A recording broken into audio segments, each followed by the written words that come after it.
No, I'm here. I'm not lost. I've been found. Let's see. Stephen Buttfarts. What? No, Brewfarts. Stephen Buttfarts. It kind of looks like Buttfarts, doesn't it, Stephen? But it's Brewfarts. Stephen Buffett. Yes, you get pine points. 10,000 of them. And Paul Schlechter gets 5,000 pine points. And Choops K gets 1,000 pine points. And Eric Johnson. Oh, my goodness. Eric. You're fourth. You're a loser. Is that the right way or is it this way? I don't know. Maybe I should think of a good question to ask you to offend you. Let's look at the poll. I just started the poll. How many people we got answering? Only 48, not a representative sample yet. I got to get over 100. If you didn't notice, on the top of the live stream chat is a question for the audience. If a question causes harm, should one refrain from asking? Oh, we got a lot of thick-skinned people in this live chat already. 70% say, no, you should not refrain. You should ask it. But what if it makes someone cry? Take that in consideration. And what if that person's been oppressed historically? And you're asking a question about that oppression that could trigger them. You still say you shouldn't refrain? Where's your compassion? My goodness, you guys are so cruel and mean. Well, we're going to listen to Peter Boghossian ask a question. Was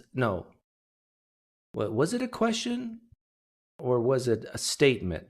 We will find out. It's either a question or a statement, and the statement was there's only two genders, and then it was a confidence. Well, you'll see. It's kind of fun. Take a listen. 65,000 views on Peter Boghossian's channel. I'm not sure if the street epistemologists any of them have reviewed this one, but I know my buddy Reid edited this, I think, and either him or someone else used his camera to videotape it. I'm sure they used Reid's camera, right, Reid? Because your camera is like the best camera. He has all the best gadgets. Depends on what type of harm. Psychological harm, Jonathan. It's like when you ask a question, you're not hitting someone with a stick. I'm below 300 pounds for the first time in months, says Joshua. Excellent. See? Look at that. Success. Are you doing what I'm doing? Eating mostly meat and restricting your calories big time? Okay, let's listen to Peter Boghossian. What would it take for you to move, not all the way over there, just one line, I guess if they told me how many genders specifically there were, I can't think of anything that would change my opinion, I guess. But if you got some friends yelling at us. Oh, you're giving me the finger? Hi. Okay, so Peter Boghossian, this is just, they have a separate video of the actual game, I think, or thought experiment. And yeah, 1, 2, 3, 5 people shouting from the rooftops, get out of here, giving the middle finger. Oh yeah, you can see it. Right there's the middle finger. That's so strange, right? For asking a question or asking people to play this thought experiment game. You're standing in front of a social work building. Did you know that? What if it would have been like you're standing in front of the chemistry lab? Does that make a difference? Would they be more okay with Peter Boghossian asking these questions or doing these thought experiments? If it was in front of a physics lab or chemistry lab? Does the fact that it's in front of a social work building make it more bad? I guess so. By the way, I'm going to open up the room to more than one person later on, but let's watch this first. Does Greg Kokel believe questions harm people? Good question, Daniel Seepster, because, you know, the Kokel method, the Colombo method, what does he call it? I forget what he calls it. He asks a lot of questions. What do you mean by that? I'm standing in front of the social work building. I'm harming individuals by asking that question. Well, you want to come down and have a conversation about it? Why do you want to come down and have a conversation? She said, how do you not get that you're harming people by asking questions? Tactics, thanks, Nick. Oh. Okay, so what would it take for you to move to the strongly agree. In this man's class, after a long, controversial 10 weeks of lectures, this giant auditorium on the final day. Yeah, Lawrence Brown says Peter Boghossian knew with a K that he was standing in the right spot. Yeah, I don't blame him. If you want to get people to interact with you, I think the science guys and gals, they don't care. I don't think. Why is that? Why are people so different? Why, if you're studying psychology or sociology or feminist studies or whatever, that you are more interested or more triggered by these types of questions, and if you do titrations, you're not? Interesting how people are. He posed a question to students. He says, if anybody has disagreed with anything I've said over the last 10 weeks, come down and sit in this chair in a spotlight in the middle of the auditorium. Here's a platform. Tell me to my face. Which I'm glad. I was the only one who walked down and you gave me an A. Excuse me. Hi, I'm so curious about what's happening out here. Mark Lucas says some people don't want to have a conversation, do they, Doug? Yeah, that's true. But that's not the issue here. The issue is that those 5 people on the top of the building are yelling down curse words, which is terrible. I mean, that triggers me. That foul language. For just if you don't like something, you don't have to engage. But they are engaging, but just in a very childish way, in my opinion. It's a critical thinking game where we take a look at claims and you step on a line. You want to play? Well, You want to watch the game played? well, we were watching from up there actually because we happened to see the sign from up in the School of Social Work, which is on the 6th floor, and some of our trans students saw the statement. There are only 2 genders. Well, thanks for coming down to talk. Yeah. Oh, it caught Peter Boghossian mid cough or sneeze or whatever. Scott, dude, thanks for the donation. True or false? Unwell people are harmed by questions. I will say true to that, but I would say that it's not that bad of a harm, at least compared. Maybe I should run a new poll here. Oh boy. I'm saying some people can be really psychologically damaged by questions. True. But if you look at the distribution of harm on the planet, that type of harm in most cases, in the vast majority of cases, is nowhere close to the harm of multiple sclerosis or a child having cancer. I should put up a poll here as a list of harmed people and say, who do you feel the most sorry for? Boy, that would cause trouble. I could put on that list, do you feel more sorry for gays, transgenders, or children born with bone cancer? And you only have to choose one. That puts things in perspective very quickly. And I think a lot of people would refuse to even engage in a poll like that because they would it'd be like the Christians refusing to enter a hypothetical because it makes them uncomfortable. Why can't I feel sorry for all of them? It was pretty activating and upsetting not knowing the context. We thought it was sort of a statement that was being made, but not a thought exercise necessarily. Would you like to see how the game is played? No. Is it something that Yeah. Would you like to see how the game's played? No. They might like it. Come on, try it. You'll like it. Some people have offered me drugs in my past. I've said no, but come on, Doug, you might like it, they tell me. Well, you might like Peter's game. Be a game? Oh, yeah, I could put up a poll do you feel more sorry for people in the Holocaust or transgenders? Oh, there's a choice, right? An exercise? You want to use defund the police as one? Well, just thinking about what it looks like. Yeah. What does it look like To the see whole like community. 1, 2, 3, 4, 5 white men with a sign that says there's only 2 genders? You could have been like the Westboro Baptist Church for all. What is white? Why did you identify us on the basis of our race? Well, are you the best people to be hosting that? True to Hell says it's a false dichotomy, Doug. It's not a dichotomy at all. It's just if your internal reflection of who you personally feel more sorry for, Trude. So, and if someone gets cussed at for being a transgender, that causes harm to them, yes? And if someone gets cancer, that causes harm to them. And it's a simple question. Who do you feel internally more sorry for?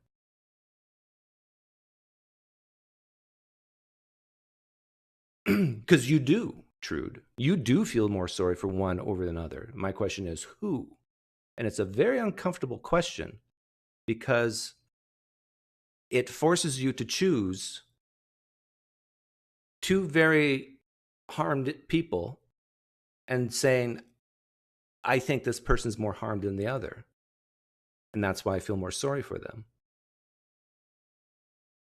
Dialogue about. No, but you. Be representative of that community. Okay, but I asked you a question. Why did you identify me and these people on the basis of their race? What it looks like, right? Kind of like the activating, triggering aspect of it all. You know, another thing I've noticed about these conversations, and I don't know how prevalent they are in the world, and if they just get a lot of press, but one thing I've noticed is it's always on behalf of someone else. It's like these are social warriors. Like they're coming out there and saying, you're hurting other people, and so we're here to protect them. You very rarely see the person hurt. And, you know, it could be understandable because they're hurt and they just want to go away. But it's similar to the question I asked even about politics and about Trump. And like, how personally has Trump hurt you? I've asked that question a few times, both privately and publicly. And they always, not always, often mention other people. And so when you ask the question, how did Trump hurt you personally? They struggle with that question. And I see the same thing here. It seems like it's always protecting someone else. Yes, white knights is a good way to phrase it. So you think that it's morally acceptable to identify people on the basis of their race? It's not a moral question. It's a matter of like the fact It's that just those about power and identities privilege, exist. yeah, and identity and representation, right? So if you have been queer folks out here asking those kinds of questions, and there was Well, how do you know Yeah, we're not? and what's interesting is like he has a sign behind him that says there's only two genders. And then these lines, oh, you can't see my finger. These lines here represent strongly agree or strongly disagree, and right in the middle, sort of agnostic about it. And then you put yourself on one of the things, and then you ask questions like, well, what would move you one direction or another? And so it's a very good thought experiment. But the thing is, what if I did this, and instead of it, there's only two genders, I put there is no hell. Would any of these people be there? No. They wouldn't come down and they wouldn't give me the finger. They wouldn't give me any grief if I ran this thought experiment with there's no hell, or even there's no heaven. I bet you they wouldn't even come down to, you're hurting people, Doug. So-and-so's dad just died and they want to see him in heaven again. And like, do you really think these same people would be standing here talking to Peter if the sign said there's no heaven or there's no hell? No. I really doubt it. But yet, I say those things on my live streams often, those types of things. And I'm sure some Christians are hurt by it. Queer. That's true. I don't know, but there's not sort of a representative, holistic, inclusive feeling, especially from up on high. We're looking down and we see this statement being made. We're curious about it. We're also just worried about the harm being done to passersby. What is the harm? So there are What's people the who harm? people who went home because it was so Yeah. triggering and We have activating. some- Okay, but what is the harm? They went home because they were triggered. What is the harm? They're triggered. I think the end result is they're And the point is, I trigger Christians all the time when I say, I know Jesus Christ didn't rise from the dead. That's pretty triggering. Should I stop? know you're on film, right? That is totally fine. Okay. There are real people who are really hurt by the statements. What were they hurt about? Good question. Because that's not how they identify, and so it seems like a really triggering statement to just say there are two genders. Okay. I've been told that there's no atheists by many pre-subs. Didn't make a dent. So what's the difference between me and someone who's harmed by not identifying in one of the two genders? I mean, atheists make up 6% or lower of the whole world. Like, I'm a huge minority. I'm in a very big minority. Does that make sense? Big minority. In fact, nowadays there seems like there's more LGBTQZ out there than atheists.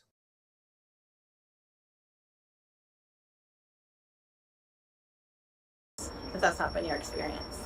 So it's very harmful and very hurtful, and there's human lives that were affected, so I think that's the message we're trying to send, is to maybe consider the questions that you're asking or posing before you begin your thought experiment. Yeah, but what actually is the harm? The harm basically is feel bad, right? Are we all agreed? Are you curious about like what we're bringing to you at all, or do you have? I'm thinking about. I'm extremely curious, and I'm extremely respectful. I genuinely respect the fact that you came, as opposed to 7 or 8 of you giving me the middle finger and saying "fuck you" to me. So yeah, so. What do you gain from this? Like, what is your reason that you just want to cause trouble? Or Yeah, like... this is so interesting. Like, what's your motive here? What are you doing? And I get this from Christians all the time. Like, why are you asking these questions? What's your goal? What's your aim? Are you just trying to cause trouble? And this is why over the years, I've just come and said, well, my goal here is to lead you to hell. I'll just come out and say it. Now, can I ask you questions with that goal in mind? What if Peter Boghossian would say, well, my goal is to make transgenders cry, but can we still have this conversation? Ooh. Can you imagine Peter Boghossian said that? Oh my goodness. Like, why are you here? So, I'm fascinated. I do street epistemology, and I'm fascinated if the people. Epistemology is from the Greek, basically how you know what you think. Okay, so street epistemology is taking it out of the university and bringing it into the street. So I'm very curious. Okay, a sidewalk or a. This is like 20-year-old. This isn't street epistemology. You're doing this on the Okay. Yeah, look at this. This is not a street, so it's not street epistemology. Okay, it's in front of a social work building epistemology. If you don't like the word street, you can call it plaza epistemology. But the idea is you take it out of the university and you see if the reasons that people have for things justify their confidence in it. So this is a confidence scale. We can do this with any claim you want. We can do this with a mayor of the city. We can do this with should the United States be funding Ukraine? Yeah, should the United States be funding Ukraine, I bet you none of them would be standing there talking to Peter and protesting at all about this type of thought experiment if that was the topic.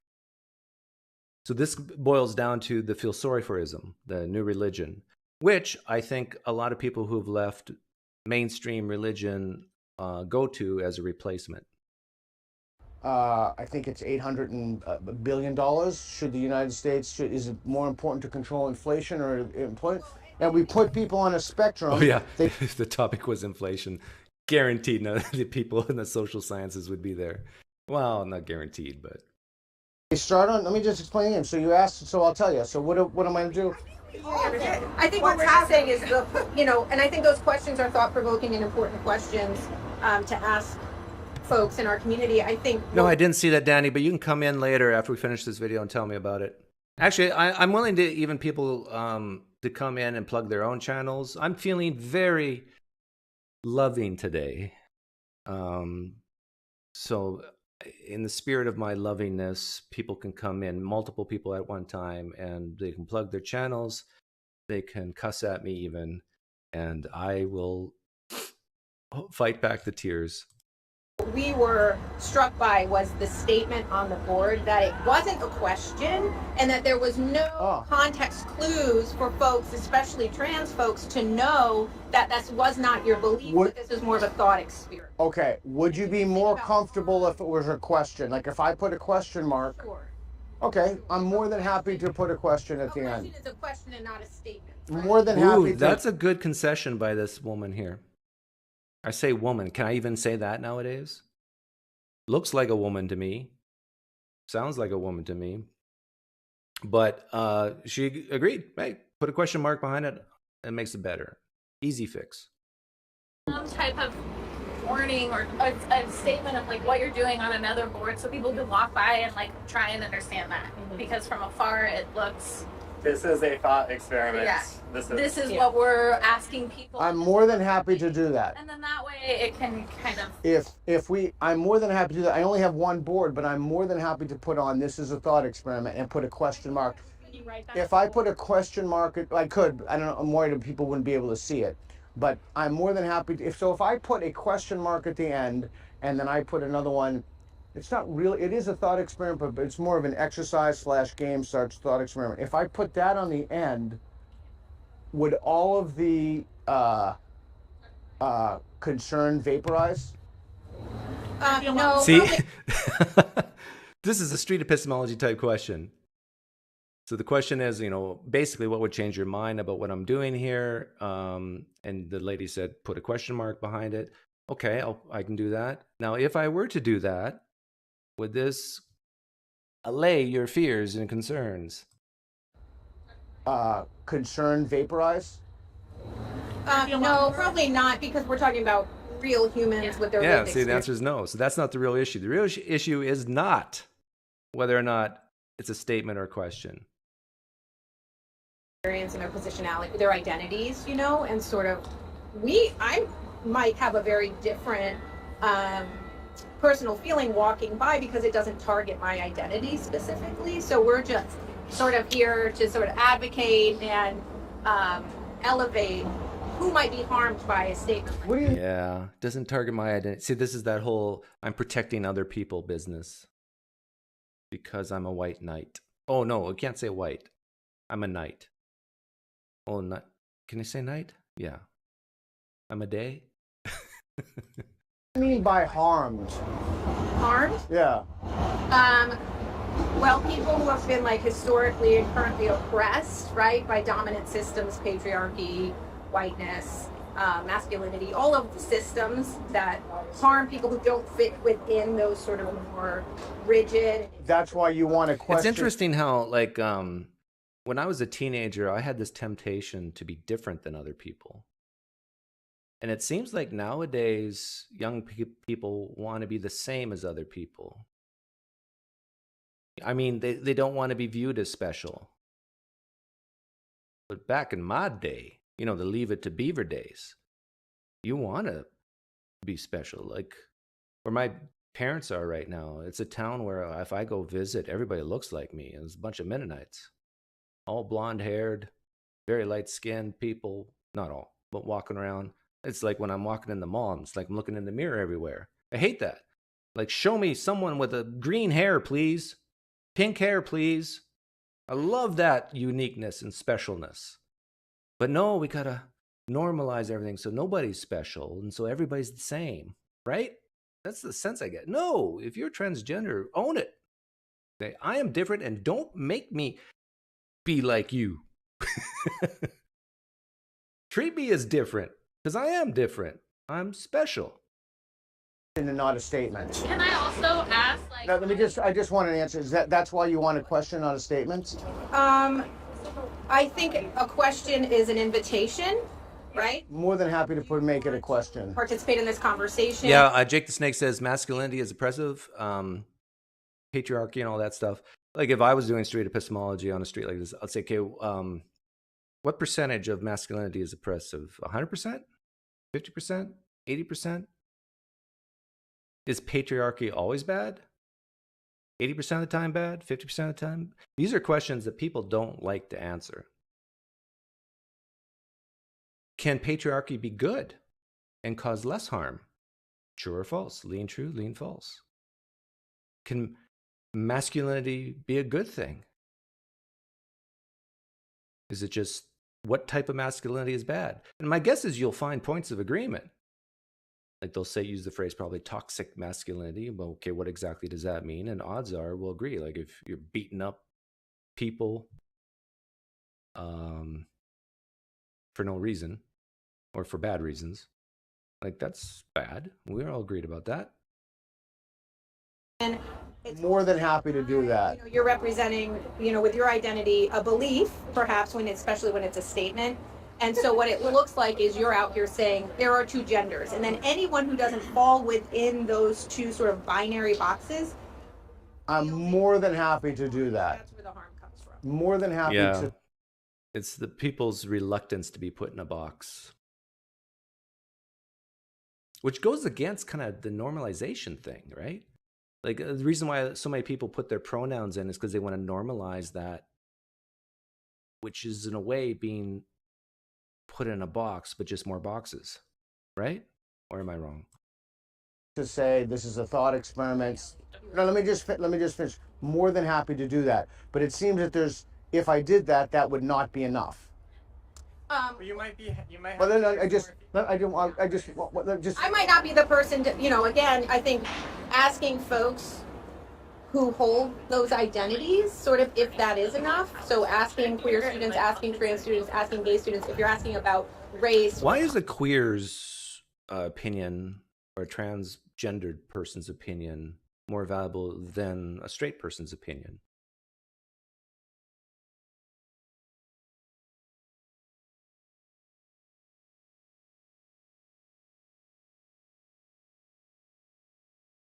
Poverty or religion of people who are part of those groups can really inform you better than I can. You wanted to say, I wanted to hear her through. No, I get it. And I'm just wondering, like, are any of you all, like, trained professionals in trauma-informed care? Like, if a transgender... Trauma-informed care. I ask questions of Christians all the time to purposely cause them to doubt, question their beliefs. And I am not trained in trauma-informed care. Oh my goodness, I'm in trouble. If there's any Christians watching right now, I apologize. I don't have the training to help you when I devastate you. Muslims, same with you, I apologize. The trauma I've inflicted on you, and then I don't have the skills to help you. And, you theists need to apologize to me because you do not have any idea the trauma you've inflicted on me by telling me my atheism is wrong or irrational. Can you imagine the trauma I go through? Like, have you been trained in, what did she say? Like, are any of you all, like, trained professionals in trauma-informed care? Like, yeah, you got to care for me. Okay, here's my advice to all people of all stripes, of all kinds. Assume the world does not care about you and live with it. You'll have a few friends and a few family members who care about you. If you don't, I do feel sorry for you. But almost everyone has that. But the whole world basically doesn't care about you. Look in the mirror when you wake up in the morning, look at yourself and say, the world does not care about me. And most things that will happen to me today that are bad is probably my fault. And then go about your day. And I tell you, you might think that's harsh, but I have a feeling you'll be happier. If a transgender individual were to come to the space and participate, and then there was a triggering response where they needed emotional support, like, are you ready to support that? Because this conversation can bring up a lot of emotions, and the people that are kind of working within it could be really triggered. But if you're not... Now, again, I hear this, and I get sad. I get worried for society. I get worried for the universities in the United States. I have 2 kids. One just graduated, one's 16. If this is really prevalent, this type of attitude, I don't want my kids going to university. I mean, I don't want my kids being around, I'll just say it bluntly, these weak people. Because I have a irrational fear that this type of weakness spreads. Like, if you cannot ask people questions and run thought experiments for fear that you're going to cause harm, then why have universities? Universities is where you have a diversity of thought and you share ideas and you try to arrive at this thing we call knowledge and truth.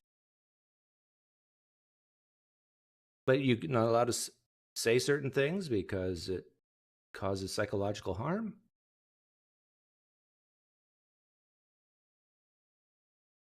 Like, if this is prevalent, and I don't think it is, I think these people represent a very small portion, but I hope that's the case. But if it's not, if it's like 50% or something, my advice to parents is don't send your kids to universities like this. Because it's really babysitting school. It's like, oh, you okay? You okay? Maybe there should be preschool universities for people like this. Am I being too harsh? I think I am. I feel like I'm being too harsh and causing harm.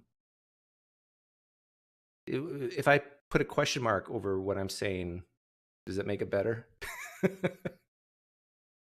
No one's there as like an advocate or support. It could be pretty detrimental to the community you're asking. So I just want to like frame that. If you're not having like an advocate there as someone that can like be an emotional support or regulation for the people that... Okay, so I know there's some Christians in live stream chat right here.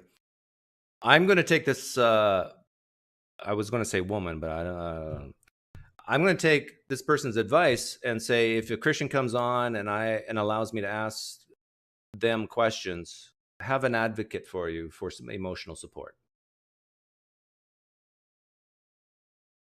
Thanks, Dave, for the donation. Yay, everyone gets a trophy. You were the second winner. Yeah, see, Dave, this is why I give out those pine points and I chastise people who come in forth. I want people to know that you are better than this person, and this person is better than this person, and this person is a loser. I do that on purpose, and I do it in fun and jest, but still, it's conveying a message that in certain areas, like in arriving to my live stream first, there are winners and there are losers. And if you're a loser, you should feel bad, but you'll get over it. And on other things, you'll win, hopefully. Are potentially harmed or triggered in this conversation, whether they're participating or not, like that's a potential thing to think about and could be a flaw in the system, because you need to have someone to be able to support that emotionally, mentally, and for people's trauma. So if you're not, it's kind of like these people might. And I bet you, like, I've been to graduate school and 2 different graduate schools, and most of the people that I went to graduate school, they like in the hard sciences or in business, they'd look at these people and go, what? But I have a feeling that if I was to go back to my business school, there'd be a lot of people like this now.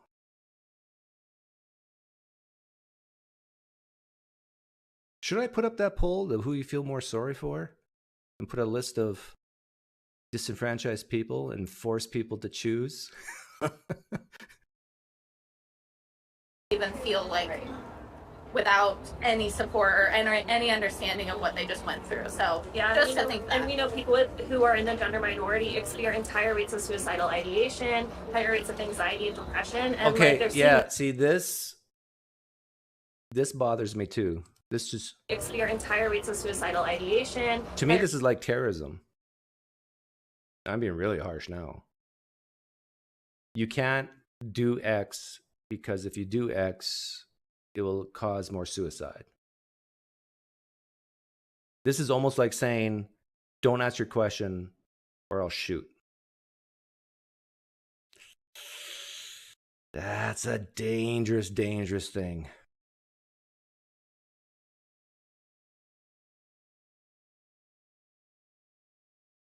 Did I go too far there, comparing this type of talk to terrorism? But it is, in a way, like we don't negotiate with terrorists. Like either you do X or so and so gets it. Rates of anxiety and depression, and like they're seeing messages like this all throughout their lives. And so campus is supposed to be a safe space where everyone can exist freely in their own identities and who they are, and be learning and be talking about these really, really important things within our culture and society. And by walking through this community member that we care about, that should be in class today, learning about how to take care of their community and how to support marginalized individuals like themselves and others, can't participate today because they saw that message. And that's what we mean by harm. And honestly, I don't even think adding a question mark is enough. I think it should be more of, what is your perspective on gender identity? Because then you're opening up the question, or gender. Yeah, good point, bro guy. What demographic has the most suicides in numbers, at least? Not percentages per capita, but numbers. I think it's white men, right? Right? Because we know that it's not just about identity, it's about who that person is. And by really framing it in the binary, that's where there's harm. Can I put in like my 2 cents as a non-binary person? Please, yes. Cool. I'm gender non-conforming. I use they them pronouns. Do you know what that means? I believe so, yes. Are you aware of like the theory of social constructionism? Yes. So I'm a gender studies scholar. Yeah. So I'm much younger than you. These are all, this is all very new. I understand. Like my parents are boomers. They're in their 60s. They've had a really hard time understanding. So I've had to explain this to a lot of people in your generation. So you're aware of social constructionism. You're aware of gender as a social construct. When you say there are only 2 genders. She's preaching, or he, or whatever, and so I just figured I'd play some really bad Titanic music here. Those 2 genders are just social constructs that we made up. From birth, you are assigned a male at birth because you have a penis, I'm assuming. You present as male. Do you identify as male? Are you asking if I identify as male? Your gender. I identify as male. Because you were assigned a male at birth. Are you cis? I'm sorry, I'm not sure where you're going with this. I'm trying to understand where you're going. The idea of there being only 2 genders is a social construct because we have this idea of being assigned female at birth, assigned male at birth. Now, I'm non-binary. That's something that I have learned about myself over the last 6-7 years. Yeah, how long have you been going to university in the social sciences? 6-7 years? Maybe not that long. Have you been indoctrinated? After I was a teenager, I learned about sociology. I learned about gender as a social construct. And I realized that I don't fit into the box of just a cis woman. Okay, my gender is completely... You know what I'd be tempted to do at this point? I got to congratulate Peter Boghossian for keeping us cool here. After she gives this long speech about how she doesn't identify either, I'd say, okay, I don't care that much.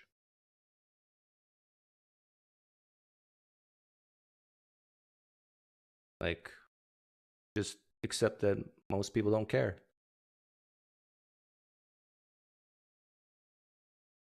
Now, I would never hurt you as far as physically going. I would be on your side if someone did violence against you and say, stop that, and you should still have a job and not be rejected from getting work and employment for that. But, good for you. You can identify whatever you want.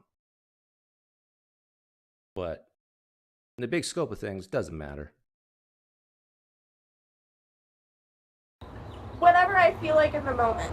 I'm not just one solid thing. Sexuality, gender, these are all social constructs that we've created within. Yeah, but where did these social constructs come from? Did they just vaporize into? Did they just come out of nothing? These social constructs exist for a reason, right?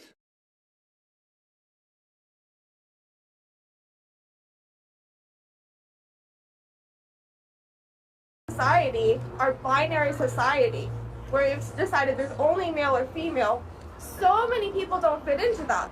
And why do you feel like you're a man? Because you've been socialized to believe these things are associated with being a man. Right. These See, what Peter should have asked here is, what things are associated with being a man? Can you be more specific? And what things are associated with being a woman? Can you be more specific? I almost guarantee it that she would not, or he, whatever she's at that hour of the day as identifying as, would not answer that question. Because then we're back to these two boxes, right? Associated with being a woman, there's only 2 boxes, but you don't have to conform to that. That's just what society has told you from birth. Someone said, a doctor said, this person has a penis. I'm going to assume that they have to be a man and fit into this box their whole life. But you have a penis, but you can be a man who likes painting. You can be a man and like knitting. You can be a woman and like NASCAR. Right? In fact, oh, that's pretty hot if you think about it. A woman who likes NASCAR. That's just I would love to hear other voices if you wanted to say something. Engaging in this debate feels useful. Do you feel that this is a debate? That's your response? When you say, I want to hear from everyone else. No, I do want to. See, I love that. This guy. So this woman, I'll say woman. This woman, she gives this pastoral speech. And Peter just says, okay, I hear you, sort of thing. That's your response? Please push back, or please agree. Just don't be nice about it. Actually, no, I listened and I'm processing. Would you like me to engage her? I want to hear You want to hear from him? No, I want to hear from her. Okay. Do you have anything to say? I actually don't want to hear. No, I just want to make sure. So this is what I want. I don't want. Hey, Reid, that guy that Peter just put the mic in front of, that was someone on his team, right? On Peter's team, like part of the posse. The reason that I'm more than happy to engage you. The reason that I said that is you have how many people here? 15, I'm guessing. No, let me finish. The reason I said that is because I don't want you to walk away and someone to say, you didn't give me a chance to talk. So I didn't give her a chance to talk before, but that's only because I was listening to what you were going to say. And I realized that the classes here aren't a lot of time. And the reason that I switched from what she had, and I'm more than happy to listen to her, is because I don't want people. They just told you their pronouns and their lived experience. Okay, then I.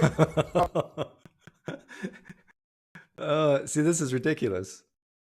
Peter goofed up and said her, and like, oh, the crowd just like, at least a few of them. Hey, that person, what was her pronoun? Like, do you see how difficult this is? Like, if you're a transgender and you're listening, if you look like a man, accept the fact for the rest of your life that you will be called he by strangers. You have to accept that. And if you are a man and transgender to woman, or vice versa, people will have, we are animals, we are humans who pattern seek. And if you look like a man, you will be called he, and you have to accept it. If you look like a woman, you will be called she, and you have to accept it. You can't control the speech of someone else. And I know some people want to, and some people might even want to put handcuffs on you if you disobey. But no, you just got to accept that which you cannot control. And you cannot control other people's speech most of the time. You can, but usually it either takes laws or physical violence or duct tape. Okay, so instead of getting the experience of someone that doesn't conform to what I. Okay, so this individual just told me that, and I'm trying to be reasonable, and I think it's better to have a conversation than for you guys to give me the finger and yell "fuck you." So you wanted to say something? Go ahead. It's already been you. Aren't you the guy that made up a bunch of academic Jay Bunny says, sorry, Doug, they don't have to accept that. No, what I mean by accept it is that you cannot control other people's speech. That you cannot control. If there is a God, this God has made it the world in such a way that you cannot control people with your thoughts or your desires. So you can really, truly desire someone to call you a certain pronoun, but you cannot control them to do it. And so what I mean is accepting is that you have no power to control what people will call you. And you just have to live with it.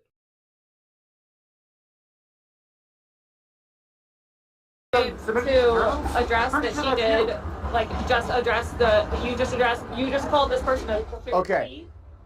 and they just told you their gender was Okay, well, I apologize and I say they. that's the harm being done that we were talking Yeah, about. that's the harm. You accept my apology? Okay. It's the generation. Okay, what? So he harmed her, or they. He harmed they. She's not crying. Like how painful was that? Was that as painful as getting a bee sting? Generational, education. If you Okay, so and want to You're good. change and learn, that's great. I love that, and I accept your apologies. so isn't it better to have a conversation about this than to scream at someone from the rooftop? Oh, I don't know who. I certainly didn't scream at you from the rooftop. Did any of you guys scream? Yeah. So you guys were screaming and yelling "fuck you" to me and giving me the finger. We were just saying, please go away, you're not welcome. No, I said fuck you. Yeah, this guy. Hey, he owns it. Yeah, I said F you. Okay, so Can I just? Continue the conversation. My goal is to disrupt this. no. Not any more harm to So Yeah. okay, so I understand that you believe on, I can't remember where that, over there she moved, but I understand that you believe this stuff, and we live in a democracy and other people don't have those beliefs, and I want to ask people if the reasons they have for their beliefs are justified, and this is that experiment. Your thought experiment. We actually have to go. We're not part of the thought experiment. We're all social workers, and we saw this harm being done, and we just wanted to come here with curiosity and also some information. And do you feel that you've spoken? And do you feel that if anybody else has something to say that you haven't had an opportunity to speak? Do you feel like you've learned anything or taken? But that doesn't answer my question. I just asked if anybody else has. Yeah. Have you learned anything, Peter? And Peter just 10 minutes ago says he's what does he study? He studies this stuff. What's it called, Reid? What he got his degree in, or what he studies? Peter could probably school everyone here on what they think they know. This is the thing. I get this all the time too. Oh, you're an atheist. You know nothing about the Bible. And the Christian comes on. Have I taught you something today here, Atheist Doug? Atheist PineCreek?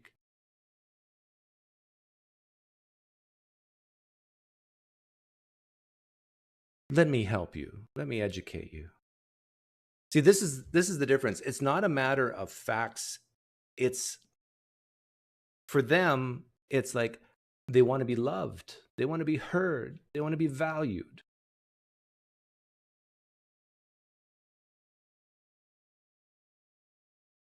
And I think the first step in life, in getting through this game of life, is to realize that most of the world does not care about you. And so if you want change, you got to change your strategy on how you behave.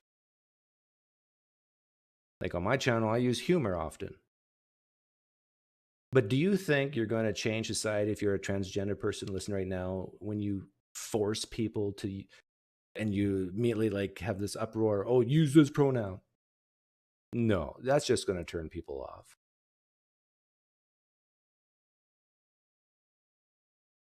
You're probably going to do more harm for what you view as a movement than good if you're constantly pushing back.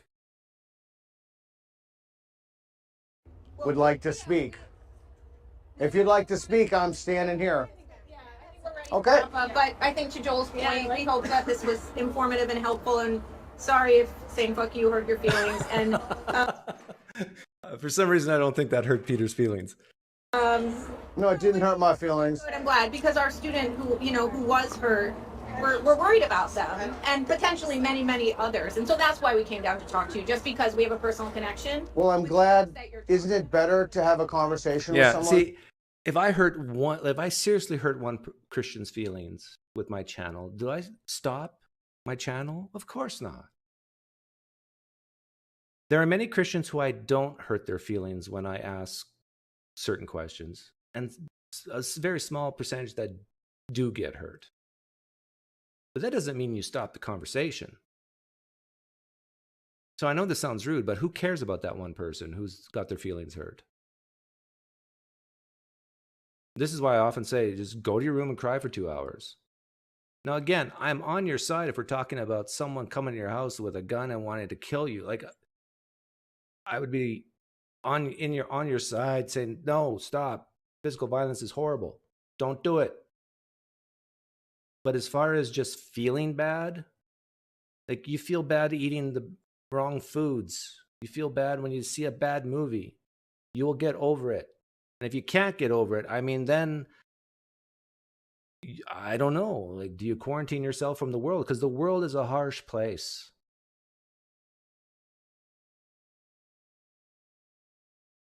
Then to, Yes. I mean, isn't that what the whole enterprise should be about? It's not safe for everybody to have that conversation. Sometimes it's hard to just have a simple not safe. conversation. Yeah. Especially when you're doing it like every fucking day of your life. Yeah. This is something we're fighting for and advocating for. This is our job and what we care about Yeah. and we're passionate about. So It's sometimes our job. They view what they're doing right now as a job. This is what gives them hope, meaning, and purpose. This is their replacement for religion. I think Frank asked in the live stream chat, what percentage of these people are Christian? I bet you most of them are ex-Christians, because this is in the United States. And so once they lose one hope, meaning, and purpose category, they move to the next one. It's the religion of feel sorry forism is what I call it. it's hard to keep all those emotions in when we see someone that we care about being harmed. And do you think that the best way for people to understand, what is the best way for people to understand your point of view? This right now, showing up. Thank you. Yeah. Advocating. Advocating for the people that may feel like they don't have a voice. Okay, so the people who watch this, because this is being videoed, do you think that the people who watch this, who don't agree with you, as a result of having watched this, will then agree with you? I'm not asking them to agree What? with me. But don't you want to facilitate social change? I'm asking you to have a different perspective to understand. I'm asking you to agree with me and love me.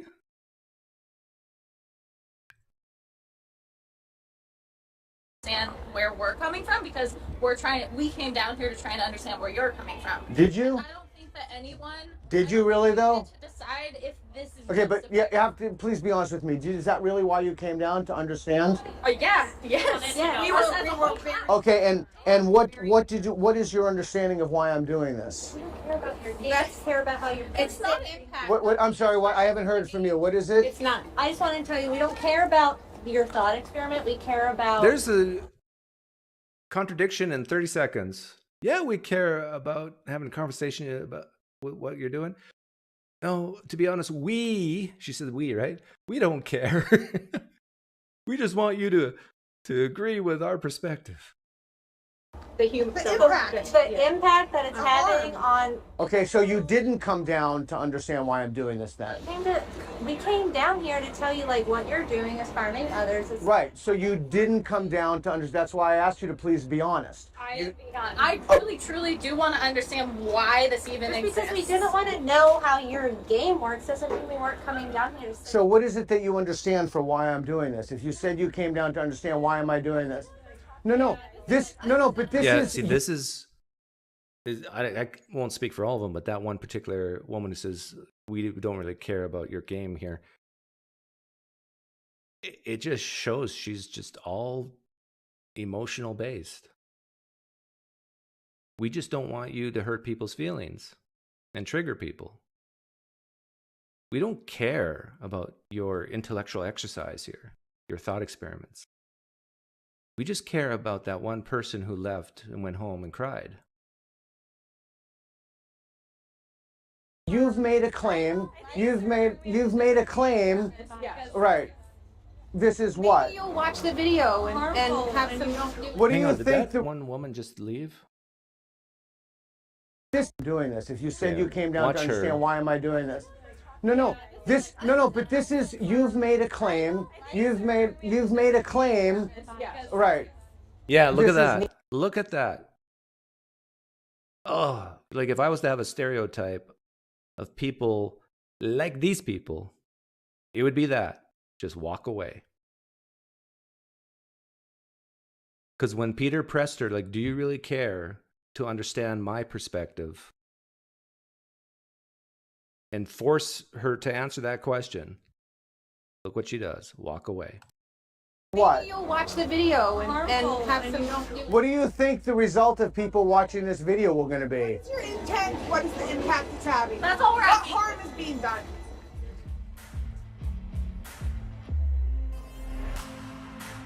So this is on Peter Boghossian's channel. So if you want to see other videos like this, go to Peter Boghossian. I'll put the link in the description later. I'll open up the room now for people to trigger me. Actually, the room is already open, but I just didn't put the link down. And I'll have many callers at once. Reid, if you want to come in because you were there when it happened. You can give some other thoughts if you have any.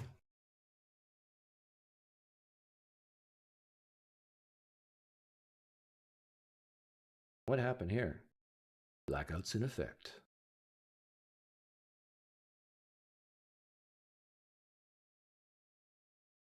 More coming soon? Okay.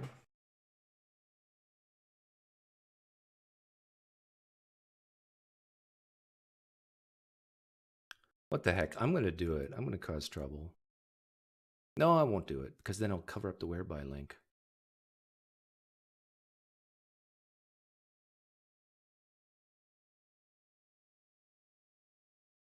I understand, like, there's advocates for people to not to want to harm people emotionally, psychologically.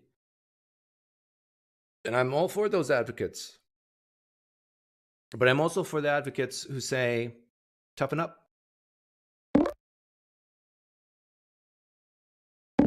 I remember me and Shannon Q had this argument. Hey, Reid, where Shannon Q was saying, you know, people should be civil and work hard at not offending other people. And my point of view was people should learn to be tough-skinned and not assume that people will be nice to them and learn to live with it. And so it was just, we're both right, I think, but it's just, since I come from the perspective that it's easier to control yourself than control others, my way's better. So any thoughts about that day? That's a good. It's so bizarre seeing that in person, and it's just, I don't know what they were thinking they were going to accomplish. It seems like we just let them talk, and I don't see how they're facilitating their own goals. What percentage of, let's say, a university campus like that those people reflect? It definitely depends on the campus. We just did the university tour, and Portland, there at the University of Portland, it was. Oh, I can tell you're in a tunnel, right? You're in a tunnel right now. It varies. But at Portland, you think it's like Just cross the bridge. 20%, 30%, 50%? Yeah, at least 40% maybe. Has there been any polls done on that question?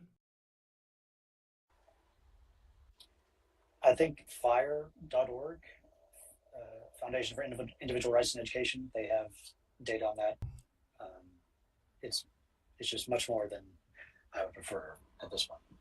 See, I get the sense in the United States, at least, that my perspective of things, of like just tough love, is winning. Like, because you look at comedians and even SNL, which is like the bedrock of pop culture in the United States, they're even starting to make fun of people like we were listening to, right? Yeah, I think Netflix held back Ricky Gervais's comedy special because they were worried it was too transphobic. But now they kind of turned their tide a little bit and like said, if something triggers you, then don't work here at Netflix. So I think it's going in the right direction. Yeah. Yeah, because it's when something is just so emotionally based, you can't win that. Because we all have emotions that change not only day by day, but hour by hour. And so you can't, like the Christians often say, you got to have a foundation that's firm, not on shifting sand. Well, a philosophy of life of emotional harm is the definition of shifting sand. Yeah, some great quotes from Jonathan Rauch is like, intellectuals should not be doctors. We can't keep knowledge and get rid of pain. There's some great arguments from this book. Kind of inquisitors about this. So really good stuff. Are you in the back seat or front seat? The back seat. Oh yeah, that's what. Who's driving? My Uber driver. Oh, okay. And where are you going? Just going to New York City for a little bit before I go on to Africa for like 10 days. So it should be. You're going to Africa? Yep. Oh, I didn't know that. Are you going to still play poker from Africa? I don't know what time it'll be. Might be in the middle of the morning. Might be in the early morning. I don't know. We'll see. Okay. Can you take over just in case? Yeah, I can take over just in case. So tell people basically what you did with Peter for the past month. Yeah, that at the end there was not how it started. We first went to like 8 universities, started in California at USC, and we did these live events, and we partnered with different groups. Can you still hear me? Yep, you're good. Bridge you? Okay. And it started out kind of meh. We had just listening to people from different ideological perspectives. It was okay, but then as we went on, we started to do more of the Jubilee Spectrum street epistemology mix type game. I'm sure you've seen those videos where people were standing on the lines. That's where we got that inspiration. Yeah. But then we added like Pete doing his street epistemology thing, and Nathan was there as well from Abstract Activists, and we tried to I don't know if Peter was just traumatized from all of this in the past few years. We tried to coach him back to being more in the neutral, respectful SE way, and I think we got him pretty close. I think the street epistemology guys are reviewing the actual, There Are Two Genders thought experiment game right now on their channel. So I think Peter still has a little ways to go to get to even where street epistemology is now these days. So it was open source, he said, and I think we moved it to a really good place. Did I say Africa's a country? I didn't mean to, Free Somali. Did you? Going to Tanzania specifically and Kenya for a little bit. Okay, that's up north, right? Oh, what? It's a southeast side, I think. Tanzania? I thought. Oh no, there's 2 countries that sound the same. But anyhow, what was the biggest goof up Peter made? Because in this video he was pretty patient and kind. Yeah. He on our second location, Northern Arizona, he was just doing interviews with anyone who wanted to talk on campus after he interviewed one of the student group leaders, and someone recognized him, and they got into a little bit of an argument, and I think he called him delusional to his face. So it didn't start out the most respectful, civil way, but we got there by the end, I think. The person he called delusional, did he set up any rapport? Because I can sometimes get away with that. The rapport was not really built as much as it could have been, for sure. Yeah. Okay. Well, thanks for hopping on, Reid. I'll let you go. All right, thanks. Okay, the room's open for anybody. You can come on and tell me if you agree, disagree with what I talked about, or if you just want to plug your channel. I'm in such a loving, touchy-feely mood right now after listening to that video. Or if you just want to ask me questions in the live stream chat, that's fine too. He looks and sounds like Charlie Sheen. No, damn Bigfoot. He looks like who's that character from the UK? Mr. Bean. Look up Mr. Bean. But if he does look like Charlie Sheen, it's like years ago. The young Charlie Sheen. I think Charlie Sheen looks like death now. A walking corpse.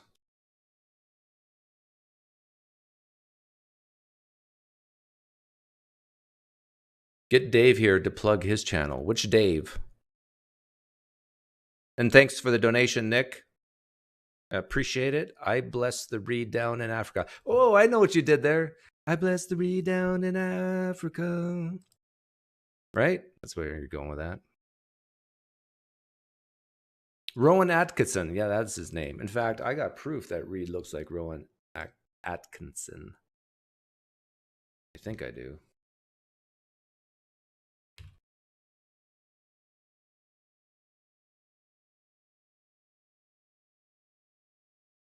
Oh, yeah, here it is. Okay, this will be fun.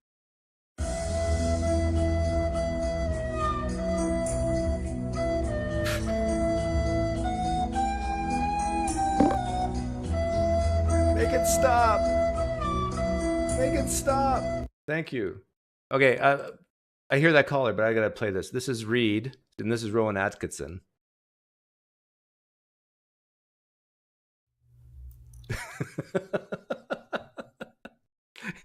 I wonder if Reid's still watching. Years ago, I put up different pictures, and I asked him to duplicate it. By the way, this is Reid Nicewonder. His channel's called Cordial Curiosity. In my opinion, Reid's the best street epistemologist on the planet. Thanks for the donation, Mysterious Monolith. My questions hurt? Yeah, just for a while.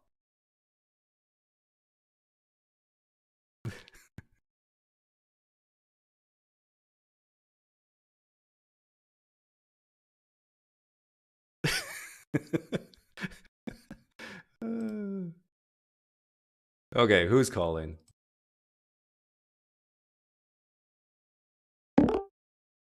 Pio.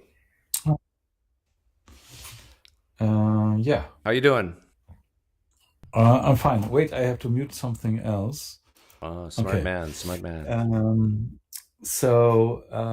Yeah, I don't know if you saw the chat. So I was commenting the video, and I said, so my comment was, there are people born with a penis, and there are people born with a cunt. And I can say it because I'm Europe, Yeah, right? you're from the UK? And no, I'm living in Germany, right? Oh yeah, Germans can say And whatever they want. So it's not. Oh, now I have to mute YouTube too. Okay, and yeah. So it's not a social contract. It's just Construct. It's depending on your characteristic, right? The other thing is a social construct, because today you can identify yourself as you wish, because society allows you to it. So if you identify yourself as a toaster or something, right? You're free to do it, at least in the free countries, right? So this is the social contract. The other stuff, because we have also names for, let's say, plants which have both genders or whatever, right? But just not to call those beings by their testicles, we just said, oh, this is man and this is woman, because we want to be nice, right? That's all. Well, it's probably more than just being nice. Like if you look at distribution curves, people born with penises tend to have a distribution of traits of how they behave, their aggression level. Yes, so we can also, okay, so we can also say, oh, it's because of the level of their testosterone. But there's a lot of men out there who are beaten up by their women, right? Yeah, let's So let's it's have a moment of silence or for Johnny Depp. and yeah, and I think women are much more aggressive than men. They're just playing it better. Oh, I'm not strong enough, but aggressive I am. You think so? Yeah. Because there's been studies done on risk taking, right? And men are more risk takers than women. It does. This is something different. This is something like I'm stupid. I don't care. I will just try it, just because I'm in the mood to do it, right? It's not aggressive. It's just Well, yeah. I think I will I go think through it. aggression and risk taking are related. Like you look at careers that men and women seem to choose, you can see differences, and they're both like, in order to be a risk taker, you have to have a little bit of aggression in you as well, I think. I will not say no. So if you go with careers, I will not compare it to aggression. There is something completely different. So if a man wants to have a job, right? He doesn't care how many work hours, how much responsibility comes to him. Because if a woman do the same shit, she will come back home and complain, oh, I have to do that, and I have to do that, but I still want to get the same money, right? And a man, usually, and I'm a little bit biased about that, he doesn't give a fuck. I want this job. I will do this stuff. I will not, like, because I work 2 hours more today, go to my boss, I don't like it, blah, blah, blah. No, he thinks of the future. He wants to be, trying to be worthy. And he will not, because usually, and I'm saying sorry to all the women who are not doing it, but most of them, they are complaining and want to be the same pay. I gotta stop you here, Pio. Theo. I'm laughing because Yeah. I was born and raised in rural Manitoba, Canada, and we had some German neighbors. One was like Neuschwander, and you are just like them. I mean, you fit this. You fit the stereotypical German. It's like you speak your mind, and you don't care one bit what people think. It's very refreshing. I like it. Yeah. It's just, I'm not really born in Germany. I'm just living here since 40 years. Where were you 40 born? Years. I'm born in Poland. Okay. Communistic guy. Ooh, back there.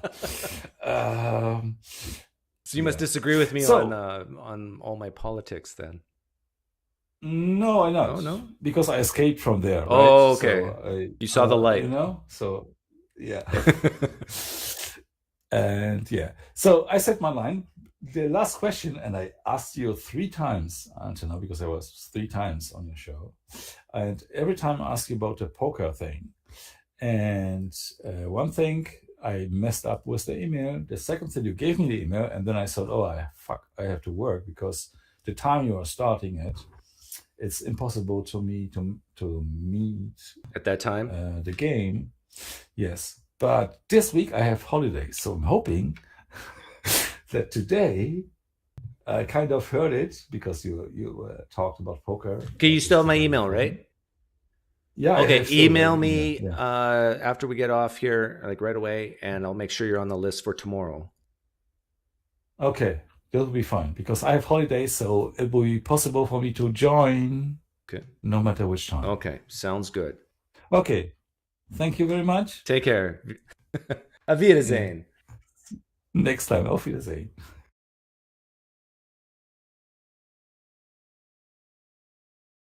Oh yeah, Tinder. Look at that. Maybe we should keep the Tinder ads up. All you lonely atheists. Isn't there a Tinder for Christians too?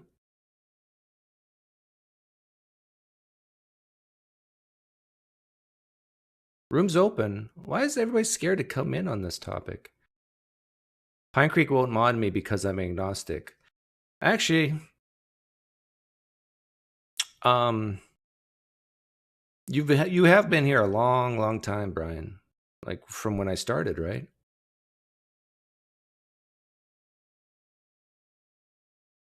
Hopefully Erica or another token female will not play tomorrow to embarrass him and take his money. Oh, Erica, if you're listening, I need you to come and beat PO in poker. And let's humble that German or Polish German. I like having very few mods. I do not like going on someone's live stream and seeing everybody as a wrench. Because then everybody, it's like everybody gets a medal. No. Christian mingle, that's what it is. I want some people like Brian Stevens to feel bad that they're not a mod. Even though they might deserve it, that they still don't have it. And then that makes people like Travis say, yes, I got a mod power and Brian doesn't. That's how you get tough. You realize life's not fair, that you deserve something, you didn't get it, and you learn to live with it.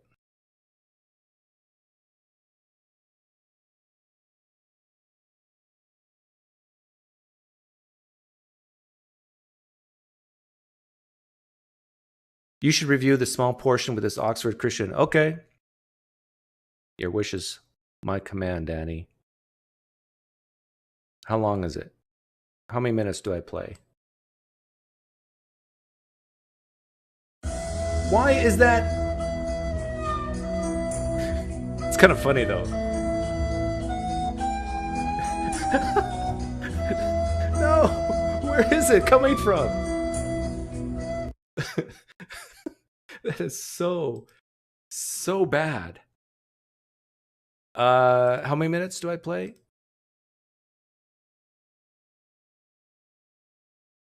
I'll just play it.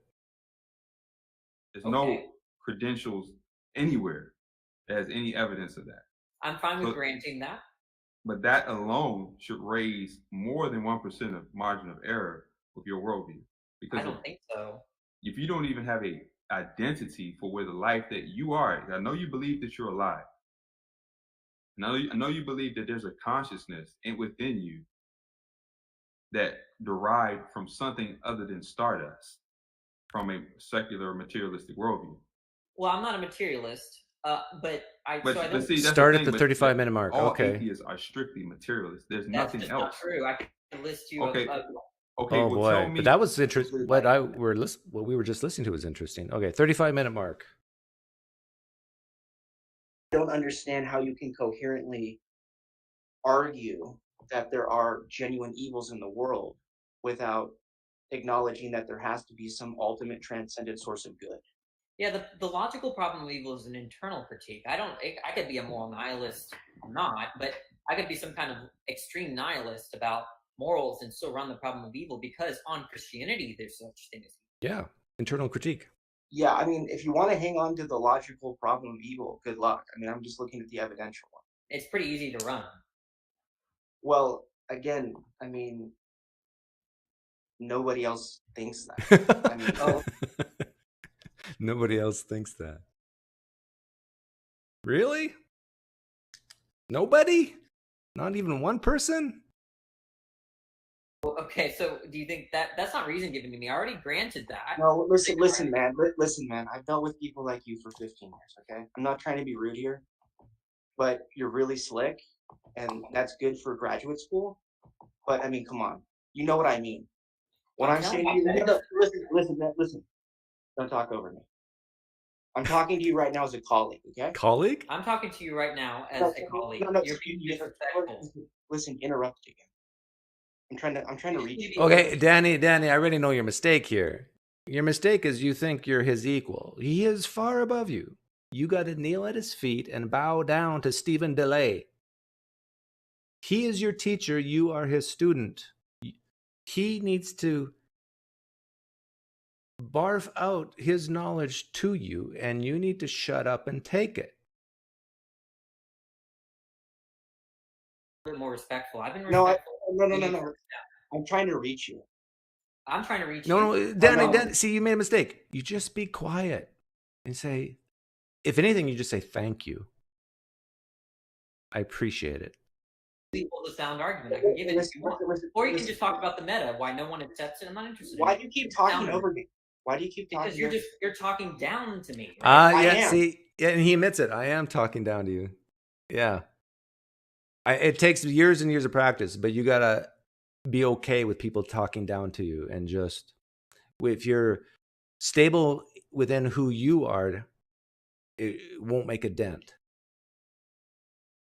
I don't think I've ever once in my life accused someone of disparaging me or condescending. Yeah, you'll get there, Danny. You'll get there. Just keep watching the PineCreek channel. I am, because I'm a superior philosopher. Listen, I'm a superior. Right? No, look. If you're talking down to me, it's not very respectful. Listen, do you go into office hours and argue with your professors like this? I can guarantee you don't. No, See, right now, no, listen to me. Listen to me. Your attitude, your attitude right now. Just let me know when I can speak. Well, nothing else has prevented you yet. You just keep talking when I am anyway. See, the problem here is that you don't really think we're worth your time. Because I know for a fact, in being in university for 15 years, you would not talk to a fellow student or a professors of yours like this, the way that you're talking to us. I know you wouldn't. And please don't gaslight me, because I've been in seminars for 15 years at places like Oxford and all around the world. Yeah, see, this is beautiful. What's happening now, Danny, you're silent. And I tell you, people listening to this guy, what's his name? Whatever his name is, they're turned off. But you being silent, you're winning here. If you care about winning or losing, you're winning here, because this guy's coming off like an arrogant schmuck. If he had some humor, he could maybe get away with it. But no, he's being dead serious and saying, and he basically said, I am above you, so shut up, boy, and listen. So you just let these types of people talk. I used that strategy with Mike Winger. You know that Mike Winger video where giving Mike Winger the last word and enjoying it? Oh, I ate that up. Where he just barfed on me all the problems with atheism, and I just, okay, well, we'll give you the last word. Thanks for coming on. And frankly, if you want me to, I'll write your professors and tell you the way you behaved here, because it's not acceptable. Don't gaslight me. Are you done? Don't gaslight me. I would have been so tempted at that point, like when it was my turn to speak, say, are you saying I can harm you by gaslighting you? Someone of your stature who's been, what did he say, Cambridge? No, actually I'm not. Okay, let me know when I can speak. I will. So here's the point. For you to come here and act like you can run the logical problem of evil, that's nonsense. Because if you could, you'd have a paper right now that would already have made you world famous in the philosophy community, and you don't have that paper. So don't come out here and act like you're using an argument that you know works. I'll be with you in a second, Mark. Nobody else in our field says does. Put in the work, and then we'll take you seriously. But don't come on here and gaslight everybody like you know a bunch of philosophy when I know that you don't. Because if you did, you'd have like a Gettier paper on your hands right now. You done? Can I respond now? I'm now done, Danny. Okay, so I'll just run rather than getting into your meta conversation, I'm just interested in the arguments. I'm interested. No, dude, I thought I meant it's not a meta. Yeah, it's turning into a shit storm. Okay, Mark. I wonder if this is the same Mark I talked to the other day. Oh, a bunch of philosophy. Oh, I know this Mark. He has to catch up to the live stream here.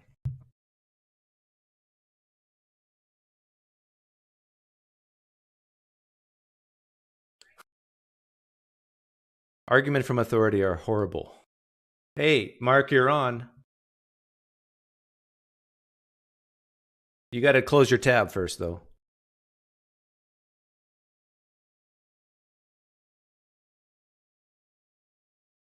Yeah, you're okay. Keep the whereby open and just close everything else. Okay. Oh, that's good. That works. It's been a while. It has indeed. I'm doing well, thanks. Oh, that's good.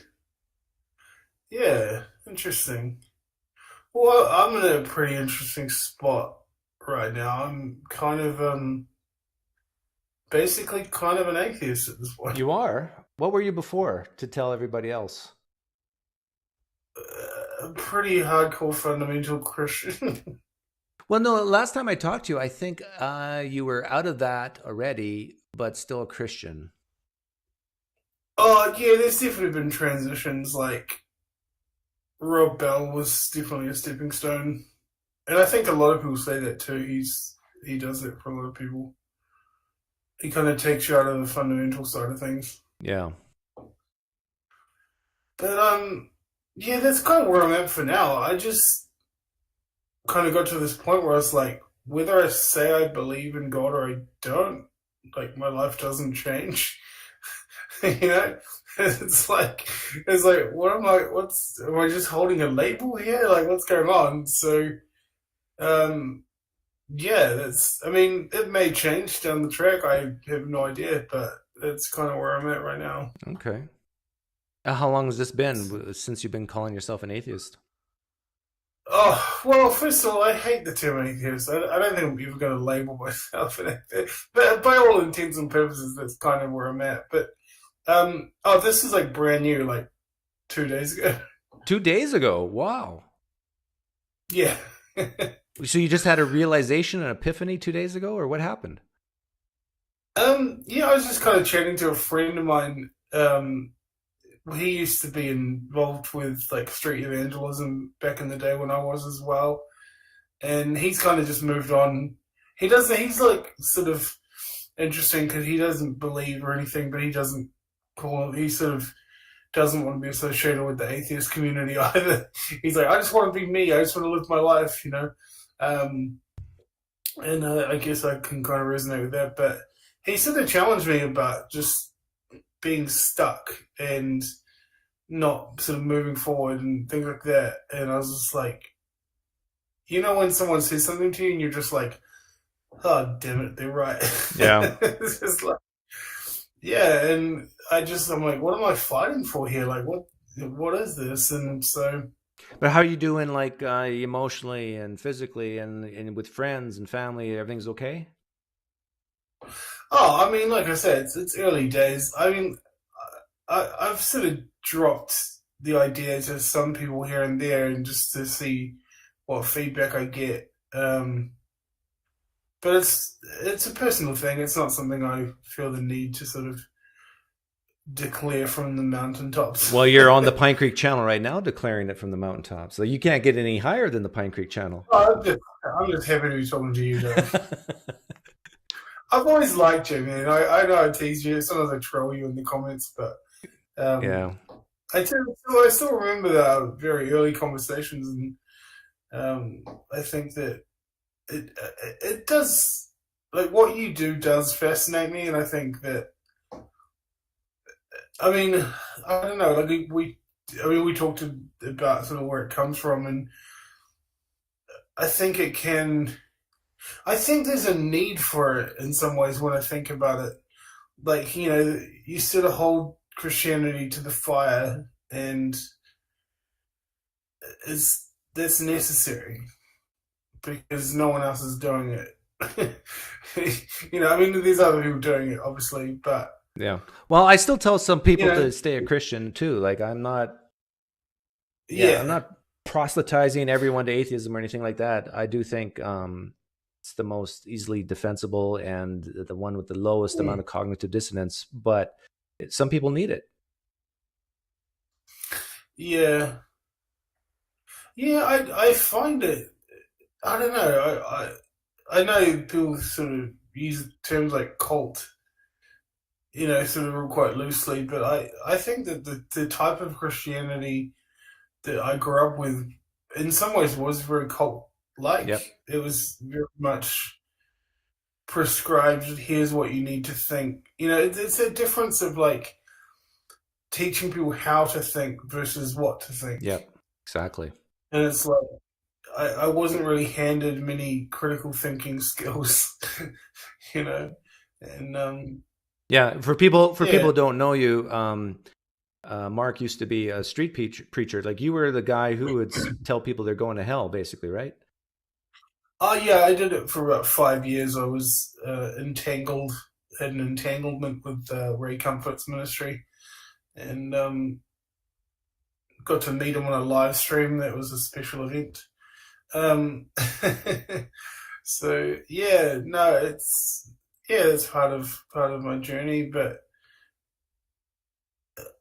I don't know. Ultimately, I mean, that's where things sort of started breaking down for me as well. Was when I started meeting people, because like, I grew up pre-internet, and it's like, you're in this sort of Christian bubble, and all you know is Christianity, and you don't have friends outside of that space. And once I started connecting with people outside the church, I was like, oh, these people have nothing to do with faith or religion, but they're like the kindest, most compassionate people I've ever met. Mm-hmm. And I'm like, that sort of breaks down those walls where you're just like, yep.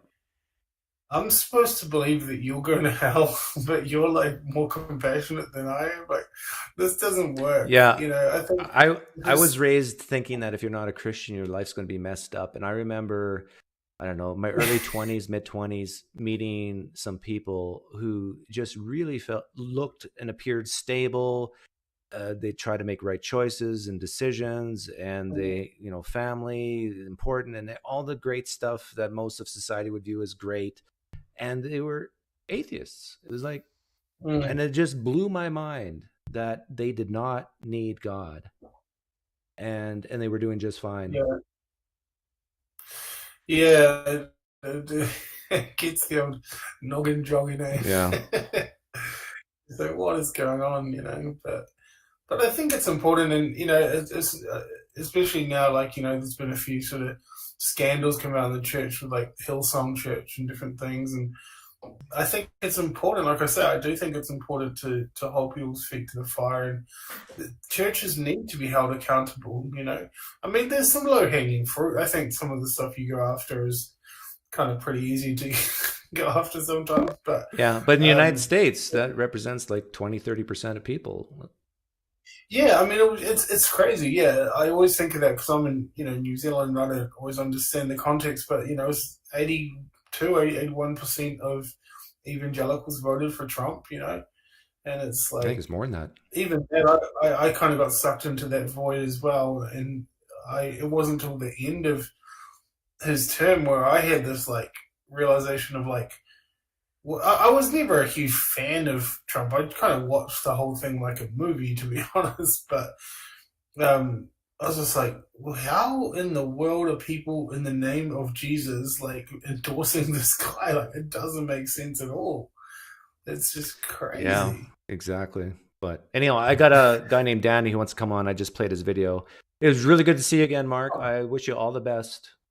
Yeah, we should do something longer at some point in the future. I'd like to talk to you some more. Okay, well, yeah, I'm just a lovable guy, and they've got a long lineup.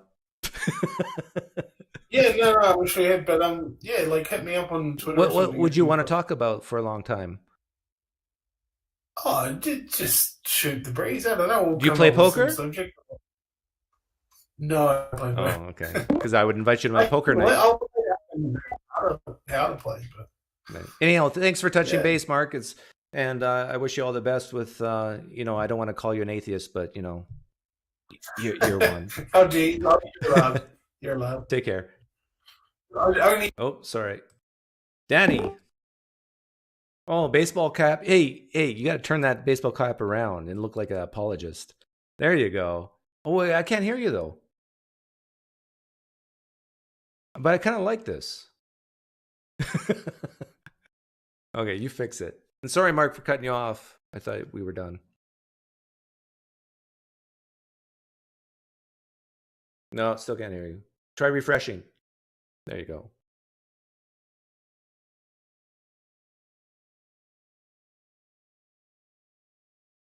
Yeah, I've known Mark for at least 5 years, probably 6. I knew of him.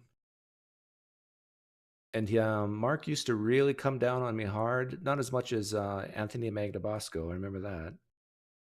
For doing what I'm doing.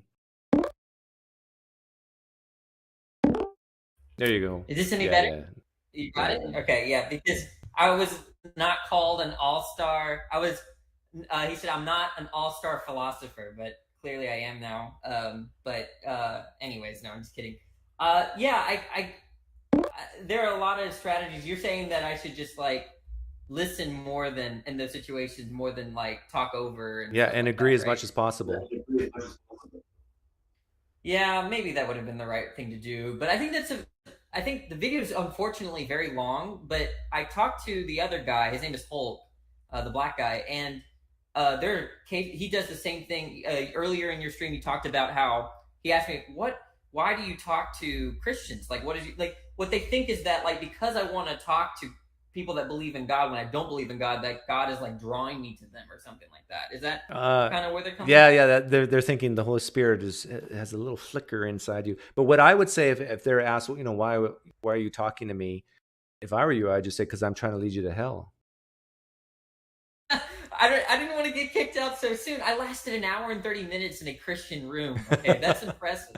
Okay, like if I say stuff like that, because you have a lot of people that want to talk. Actually, maybe that's why you don't get a lot of theists, because you say like that. You say stuff like that. Well, no, but it speaks volumes if they kick you out for merely saying that, because then there's a little flicker in them that's saying that I got to get rid of this guy because he might be successful. I don't know. Well, but I think at the same time, like I didn't want to scare them off, but that was the whole conversation was pretty interesting. I think there are probably more boring parts than others, but like he was giving the kind of standard spiel. So I thought you'd be interested in reviewing parts of it. I think he asked me that question at the 45-minute mark, but they were just some of them live chat, and there's the other people that were in there. The Oxford guy, that guy got a PhD from Oxford and was just like being so like he needed to. He tell sounded me that young. To, like, yeah, he did. I looked at his picture. He linked his philosophy page or his CV. He does look young too. But anyways, it seemed like a bunch of insecurity. I don't know. Like I never go around saying, well, I'm a graduate student and you don't know what you're talking about. Like, I don't do stuff like that. That's just, I don't know. Should I let other people in? Or do you want me all to yourself? No. I can't hold the fort here. Maybe who else is back there? Oh, we got some of my favorite people here. We got two Muslims on. One friendly and one not so friendly. Hi, Elias. Hi, friendly Muslim. Oh, hi there. Am I? Yeah, you're in. You're in. But I just got to warn you, Elias. There's another Muslim in here, and he's very different than you. Why? He's actually nice.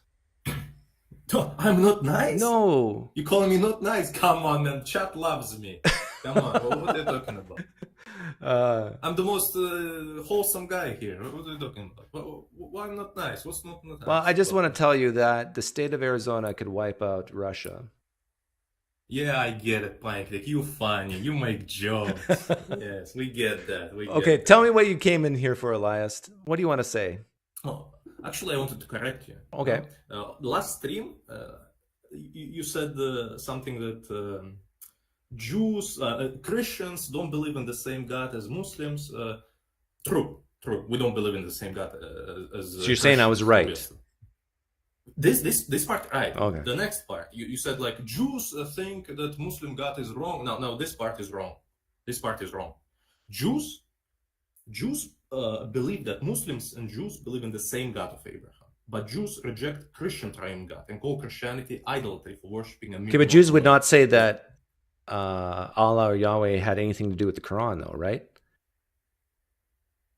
I don't know about this. Well, because that's what I said when I said that. I said even Jews would disagree with the God of the Quran because they don't believe Yahweh is behind the Quran. Well, maybe, but for a Gentile, for a non-Jew, according to Judaism, to go to paradise, what does he need to do?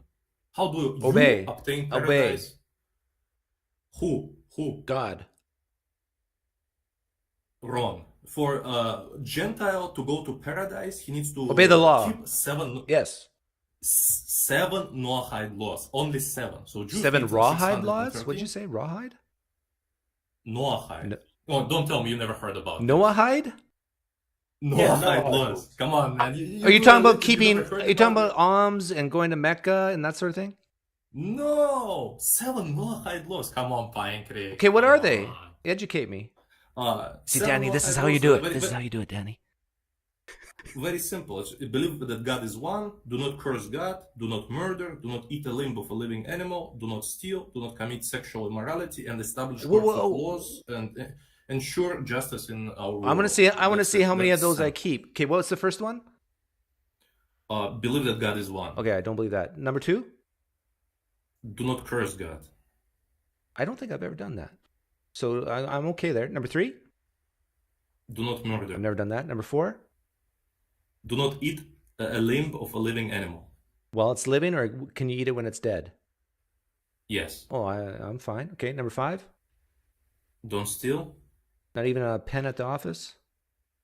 I don't know. It's up to Jews. Okay. Number 6? Don't commit sexual immorality. What does that mean? You can't, LGBT. Oh, so but you can jerk the monkey? Well, what's it? Yes. Is that the phrase? That's fine. Okay. And what's number 7? Establish courts of law and ensure justice in our world. So basically create a justice system that is based on justice. Well, that's the same as voting in a democracy, though, right?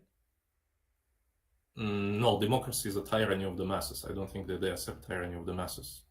Considering the fact that Hitler was elected through democratic. Gomeo in the live stream chat says, I have broken one of them. I have called God a schmuck. Does that count as breaking that? Yes. Okay, I have. Okay. Yes. I'm halfway. So my point is, for a Gentile to go to paradise according to Judaism, he needs to keep 7 Noahide laws. Muslims keep all of them. All of them. Christians Some Muslims keep all of them. All Muslims keep all of them. It's in our doctrine. Okay, they are in our doctrine. So basically, if a Muslim follows Islam correctly, we go to paradise according to Judaism. According to Judaism. Okay. Okay. So there you have it, right? So Jews believe that Muslims go to paradise, and Jews believe that Christians are not gonna get saved. That's what I wanted to correct you. And Jews believe that we worship the God of Abraham. We Muslims. Does this all have to do with whether you worship the same God? Like, do you think Allah and the Christian God are the same God? No, I already told you, no, it's not the same God. Because they worship 3 gods, and one of him is human. Yeah, but what if a Christian just said, look, I think we worship the same God. I just might be wrong about Jesus being God. What would you say? I'm a Muslim. I'm a Muslim, of course I would say no. But a Jew, they also don't accept vicarious atonement. So you can't get atonement from a human sacrifice. This is also blasphemy for them. God forgives sins, not dead men 2,000 years ago. But dead animals, you can get forgiveness. Unintentional sins. Yeah. For Is that unintentional. difference between a guilt offering and a sin offering, right? I guess. But animal sacrifices in Judaism, they're mostly for unintentional. But would a Jew say, if I had Tovia Singer in here, would he say, do you think that Muhammad's a prophet of Yahweh? No, but he would say that Muslims are Bnai Noah, meaning righteous Gentiles. This is where I get it from Rabbi Tovia Singer. He said that. Just repeat it. Okay. I asked Rabbi Tovia Singer that question on stream, and so I made a video on that whole question. So yeah, he said that Muslims and Jews worship the same God. Yes, of course. So they're a thing, and Christians are you would say the father, we would say Arab, and that would be it. A nurturer. What about Unitarian Christians? Would Muslims and Jews say that Unitarian Christians still worship the same God? Vicarious atonement is a problem. Vicarious atonement with Unitarian Christians. Okay, that's a game What breaker. do Unitarian Christians say? Method of salvation of Islam and Judaism is the same. Repent. Yeah. Right? Method of salvation of Unitarian Christians is still human sacrifice, right? Basically, Aztec system. Yeah, And this but you Muslims just stole it from the Jews, stole the whole idea, and you just changed some things. What do you mean we stole it? Well, Oh my the God. Jews wrote like Oh my God. 2,000 years before you. Listen. You're I'll explain. Elias, Give me Muslims time. are late to the party. Elias will explain right now. Just give me time. Okay, so basically you're claiming that we copied, right? So Some, yeah. Here's the answer. Give me a platform for a second, okay?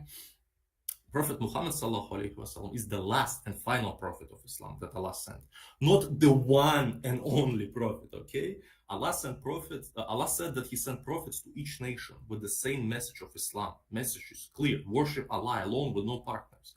So any similarities in other scriptures, traditions, customs, or beliefs of other religions or cultures can be attributed to the influence or echoes of the teachings of previous prophets who reached their nations. Okay, I got it. At some point in time and conveying the same I got it. message. Let me steal man you. I want to prove to you I'm listening. 1 minute. 30 seconds. You don't even realize how ridiculous you sound, because there is a verse in the Quran. It literally says, nothing is said to you, O Muhammad, except what was already said to the messengers before you. You see how ridiculous what you just said, because it literally says that we bring nothing new. Islam is just a cleaning part. Okay, like we clean. That's one. The rest from the filth. Elias, I hear what you're saying. You're saying that you don't disregard the prophet Elijah and the other prophets. Yes, we believe right, in all and them. Muhammad's just the last prophet. I get it. Now that explains Islam. You explain Islam very well, but you know what also explains Islam? Okay. That some men got together, looked at the Jewish scriptures and even some Christian scriptures, saw some things they liked and saw some things they didn't like, and came up with a new book. That also explains Islam. Thanks for coming on, Elias. You can say it about every single prophet. Like, oh, Moses looked at other people, he copied this, and then came David, he wrote his psalms based on Moses. You can say it about all. Yeah. But those prophets, they're from the same team. They play for the same team of God of Abraham. Yep, which is made up. Why do you think it's made up? Well, what's more likely to you? Well, not to you, but what's more likely throughout the course of all history of all mankind? There's so many different ideas of God out there. You're saying just yours happen to be the right one, right?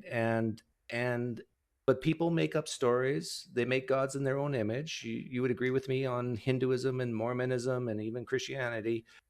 But yours happens to be the right one, yes? Yes. Yeah. Isn't that fortuitous for you as a Muslim?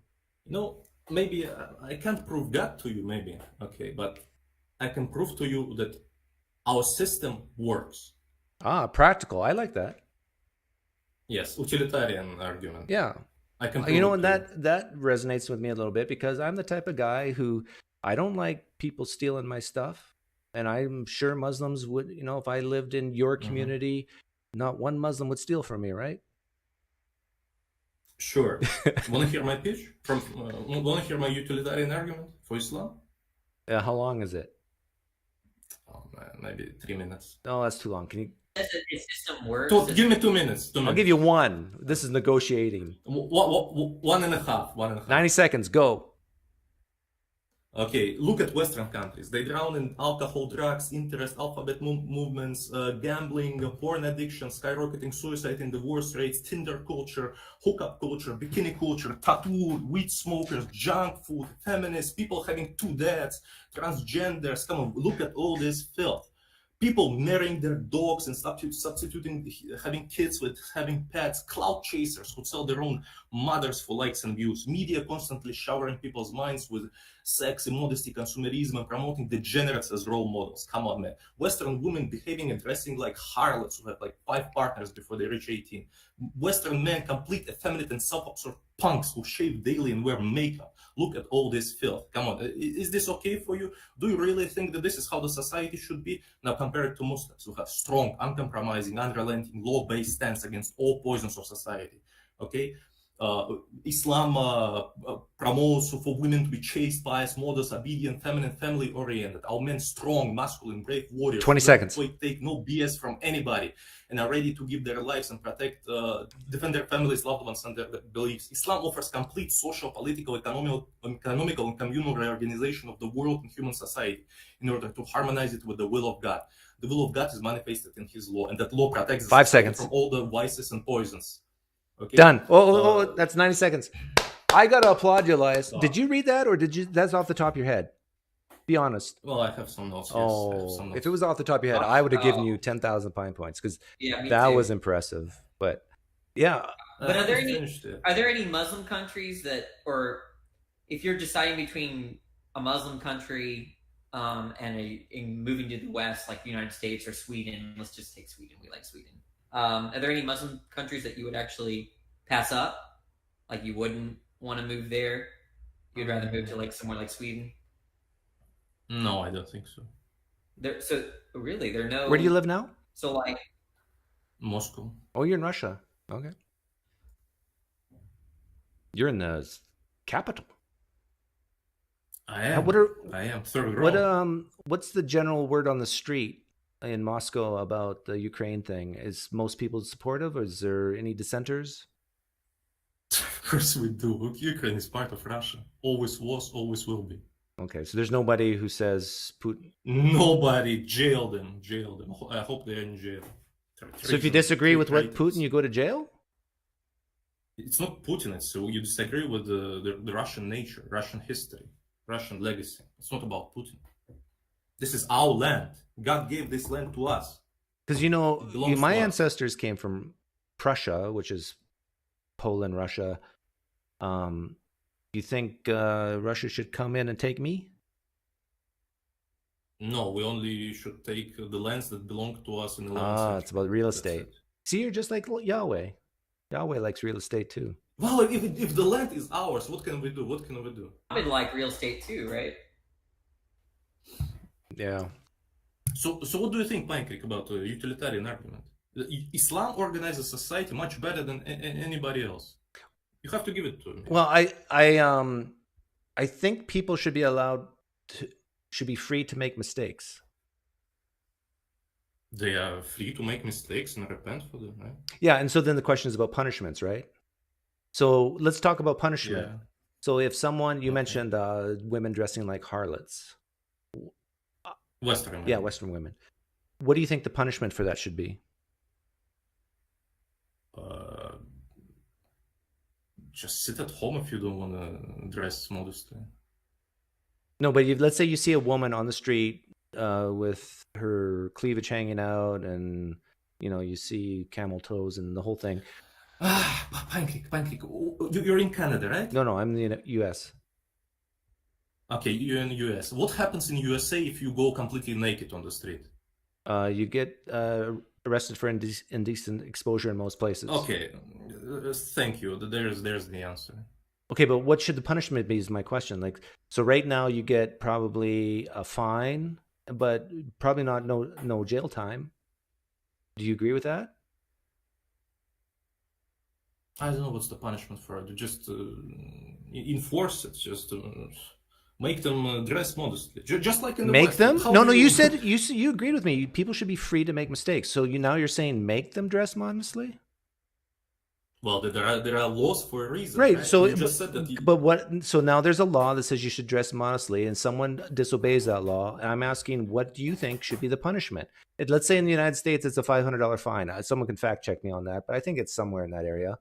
What do you think the punishment should be under Islamic law? What's the punishment? I don't think there is a law for punishing for not wearing for dressing modestly. Okay, how about a person says they're a homosexual? Here in the United States, there's no penalty for that legally. Well, should there be a penalty in your mind? For being homosexual, there is no. Okay, how about engaging in those acts? If there are witnesses, if it's proven, then it is a punishment. Okay, what do you think Yahweh or Allah would say is a good punishment for two men having coitus? Sodomy. That doesn't matter what I think. It's already written. What is it? Inform me. Tell me what it is. What's the punishment? It's excommunication from the land of the living. So you get booted out of the country? Is that from the Quran? No, from the land of the living. He means death. No. Is that in the Quran? That what you just quoted? Is that in the Quran? No, it's in the Sunnah. Okay, all right. But let's just. So the punishment is what? Excommunication from the land of the What living. does that mean? It means death. I want him to say it. You stop breathing. Okay, so you're saying that if someone has sex, a man has sex with another man, they should be put to death under the law of Allah. If they meet the conditions, Yeah. If they meet the conditions, it is what it is. Don't do the crime if you can't do the time. Eh? Do you think that's reasonable? Listen, if God said so, who am I to judge? God said to Abraham to kill his Okay, son. wait. Is that reasonable? Was it in the Quran? Yo, my brother, was it in the Quran? Yes or no? Abraham's sacrifice? No, the death penalty for being homosexual. No, it's yes in Sunnah. It's not. Okay, it's not in the Quran. Okay, fine. Yeah, sure. Sunnah comes from the Quran. Hold on. Was it revealed to the Prophet? And if it was revealed that death was for homosexuality, would it be in the Quran? Yes or no, please? Well, technically, it is in the Quran. It says no. Yes or no? Was it in the Quran? Well, and of course, okay, it is in the Quran. It is. Verse, it says, those who spread the corruption should be punished, and then there is a list of punishments, like lashing, stoning, beheading, crucifixion. Spreading corruption in society, everything that society dislikes. What does society dislike? What goes against the Quran and Sunnah. Right, Gotcha, liberal. No, you didn't get me. I'm about to get angry, so I'm trying to keep some. Of course you get angry, because I'm right and you are not. Oh my God, who's this guy from? Are you kidding me? From Russia, Moscow. Where are you from? Oh, mate. Friendly Muslim, may I introduce to you Elias? He's a Russian Muslim who loves Allah. And you are Friendly Muslim. Elias, this is Friendly Muslim. He's also a Muslim from, what, you don't have to tell me exactly, but where are you from? UK, right? I'm from the planet Earth. Planet Earth. Assalamu alaikum. Peace be upon you. Yeah. God damn. Yeah, this whole, I mean, obviously, you did note before we are quite different in our approach. Obviously, this call demonstrates that. But you can't have an argument with someone that has already told you you're wrong. But Friendly Muslim, was Elias correct that Allah says that if... Look, see, before you've even asked the question, he's already said yes. I know, but okay, so Elias, be quiet. I'm going to ask Friendly Muslim here. Does Allah require death for two practicing homosexuals? Is it in the Quran? The answer would be no. So that would be it. So that would be your first question. So is someone actively, if they're caught in the act or anything like that, homosexuality is not listed in the actual Quran. The Quran was revealed to the Prophet, peace and blessings be upon him. And so that was in there. Now, laws are adjusted based on his life and how he dealt with certain things, which is in the Hadith, which is, jurisprudence. I hate that word. But yeah, so that judiciary is from the life of the Prophet. Now, again, there are ways of deciding, how things are adjusted, how Sharia can be adapted in certain places. So that would be the correct answer. Okay, so do you reject the Hadith on this issue? No, it's not. So there's two parts of that. So how Hadith are interpreted and the punishments according to those Hadith are then where people more sophisticated than me would analyze the laws and society and what would be the general norms of society.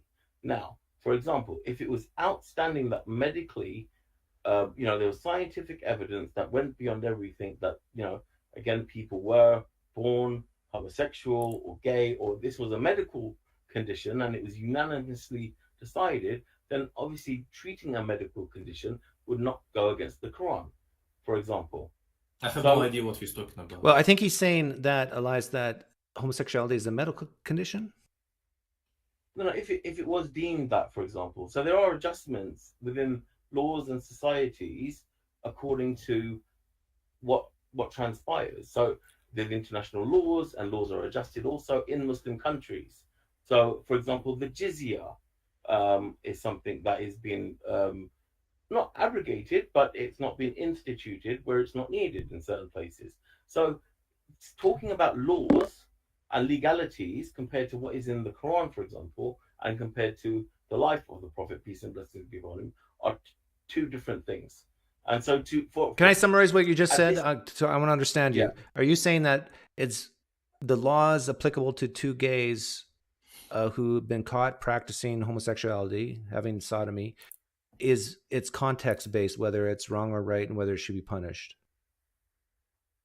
If you're in the privacy of your own home, for example, well, of course you can't get witnesses there. Then you wouldn't be able to get witnesses. So Yeah, you would sure. need 4. But what if you would need 4 to penetrate? See, so the ambiguity of it is that you're not necessarily going to get caught. But what if they doing admit something. it? What if they admit it? Both parties admit. No, it's not enough. No. You still have. Oh, really? You can't even confess to a crime as a Muslim? No, you can't confess. No. Video cameras are not good enough to. You have to have 4 witnesses. Could I ask a question about this? Do y'all both agree that God is against homosexual behavior? Like it's like a sin? Yes. Do y'all both agree to that? Friendly atheist? Friendly Muslim. You do. Friendly Muslim. Oh, sorry. Oh, friendly. he's hesitant to answer. I said yes before he finished. Yeah, I caught that. He said yes? Yeah. I said yes instantly. Eliza said yes. Friendly Muslim hasn't answered yet. Do you believe that? Okay, because this topic as a whole, I'm interested in studying and understanding a bit more. Oh man, that's so fishy. Where do you lean towards? It's fine if you lean towards. No, at the moment I'm actually called because I'm curious about certain things. So I wanted to, personally, if I don't fully understand the whole context of something, I don't speak about it, especially publicly on something. Okay, I'm a much better talk, PineCreek. I'm a much. Well, better no. talk. This is questions. interesting because you're both Muslims, right? And what I want to ask Friendly Muslim now is, if you became convinced after 5 years of study of the Hadiths that it actually taught that practicing homosexuals, if they're caught with 4 witnesses, should be put to death, would you be okay with that? Brother, just say yes. Just let's keep it moving. We don't have like a million time here. Come on. No, I can't answer that straight now. I'm not. Here, then I'm gonna ask Elias. Then I'm gonna ask Elias. Because yes, talk to me. I actually answer questions. Yeah, but I think about them. My Boghossian, I think about them. I don't, I'm pondering certain things. I'm not as aggressive as you, which is fine. Fair enough. If you want to, say that it's right to just kill people, then that's great. Saying fair play. But where does repentance come into that? Where does the mercy of God come into that? Where, if someone was confused and they wanted to repent with the most glorious, the most merciful God that serves you, that you answer to, would you say that you'd have to kill them? If there are 4 witnesses and if the judge decides, then yes. There has to be laws, there has to be regulations, okay? Society cannot function without law, without order, without discipline. Okay, trust me, I'm from Russia. I know about all about this. Yeah, we know what's going on in Russia, my friend. We get that. Going back, Elias, do you think that God has a reason for thinking that homosexuality is bad or homosexual behavior is bad? No, probably yes, but I don't care about reasons. We hear and we obey. Okay, so you don't know whether he has a reason for that? You think it seems like it would just be arbitrary? Because it's arbitrary, icky, Danny. That's why it's icky. I do not care. We hear and we obey. If he tells me do push-ups until you die, I do push-ups until I die. I don't care. Okay, so you're one of those, like, if God says it. Elias is a slave. Listen, what's the point? What's the point of living? To be a slave for Allah. Why? Because he knows best. Why? Because he just is. No. Why we humans have to do this? Because if you don't, you go to hell. Exactly. Thank you. That's all there is. Paradise or hell. Reward and punishment. They're all. It's kind of refreshing listening to Elias because he just, that's that. I'm honest. I'm just honest. Yeah. And straightforward. I save your time. Elias, do you think God could change his mind? Yeah, sure. He told Abraham to kill his son and then said, do not kill his son. Yeah, sure. So are you worried that, he just changes his mind and he saves all the atheists and then he damns you to hell? No, did he say that? No. Why wouldn't you be worried of that possibility? Well, if he says that, then looks like you're in the same boat as PineCreek. You could be damned. if he said that atheists go to paradise and believers go to hell, then of course I would be atheist. Right, but you're not worried about the possibility, right? Well, is there a book written where it says that? No, Do you have evidence? all I'm trying to point out is that if God can change his mind, then it's possible that you can go to hell. Sure. Okay, so it doesn't seem like your belief really matters, right? Your commitment to Islam really matters. Remember, what you said earlier was all that matters is carrots and sticks, hell and heaven, paradise or hell, or whatever, right? But if that's all you care about, or if that's all that's important, you actually don't know whether God's going to change his mind and he's going to throw you in hell instead of paradise for being devout. No, you have to bring evidence for that. That is possible? No, you think that it's possible. Well, of course it's possible. God can do whatever the hell. I got a question about hell for both of you. Has there ever been 4 witnesses of hell? 4 witnesses of hell? Yeah, because remember you said God. You said with well, God is a witness of hell. He testifies that there is hell. Oh, but when it came to homosexual practice, you need 4 witnesses. I would like 4 witnesses of hell. Can you provide them for me? We have witness of God.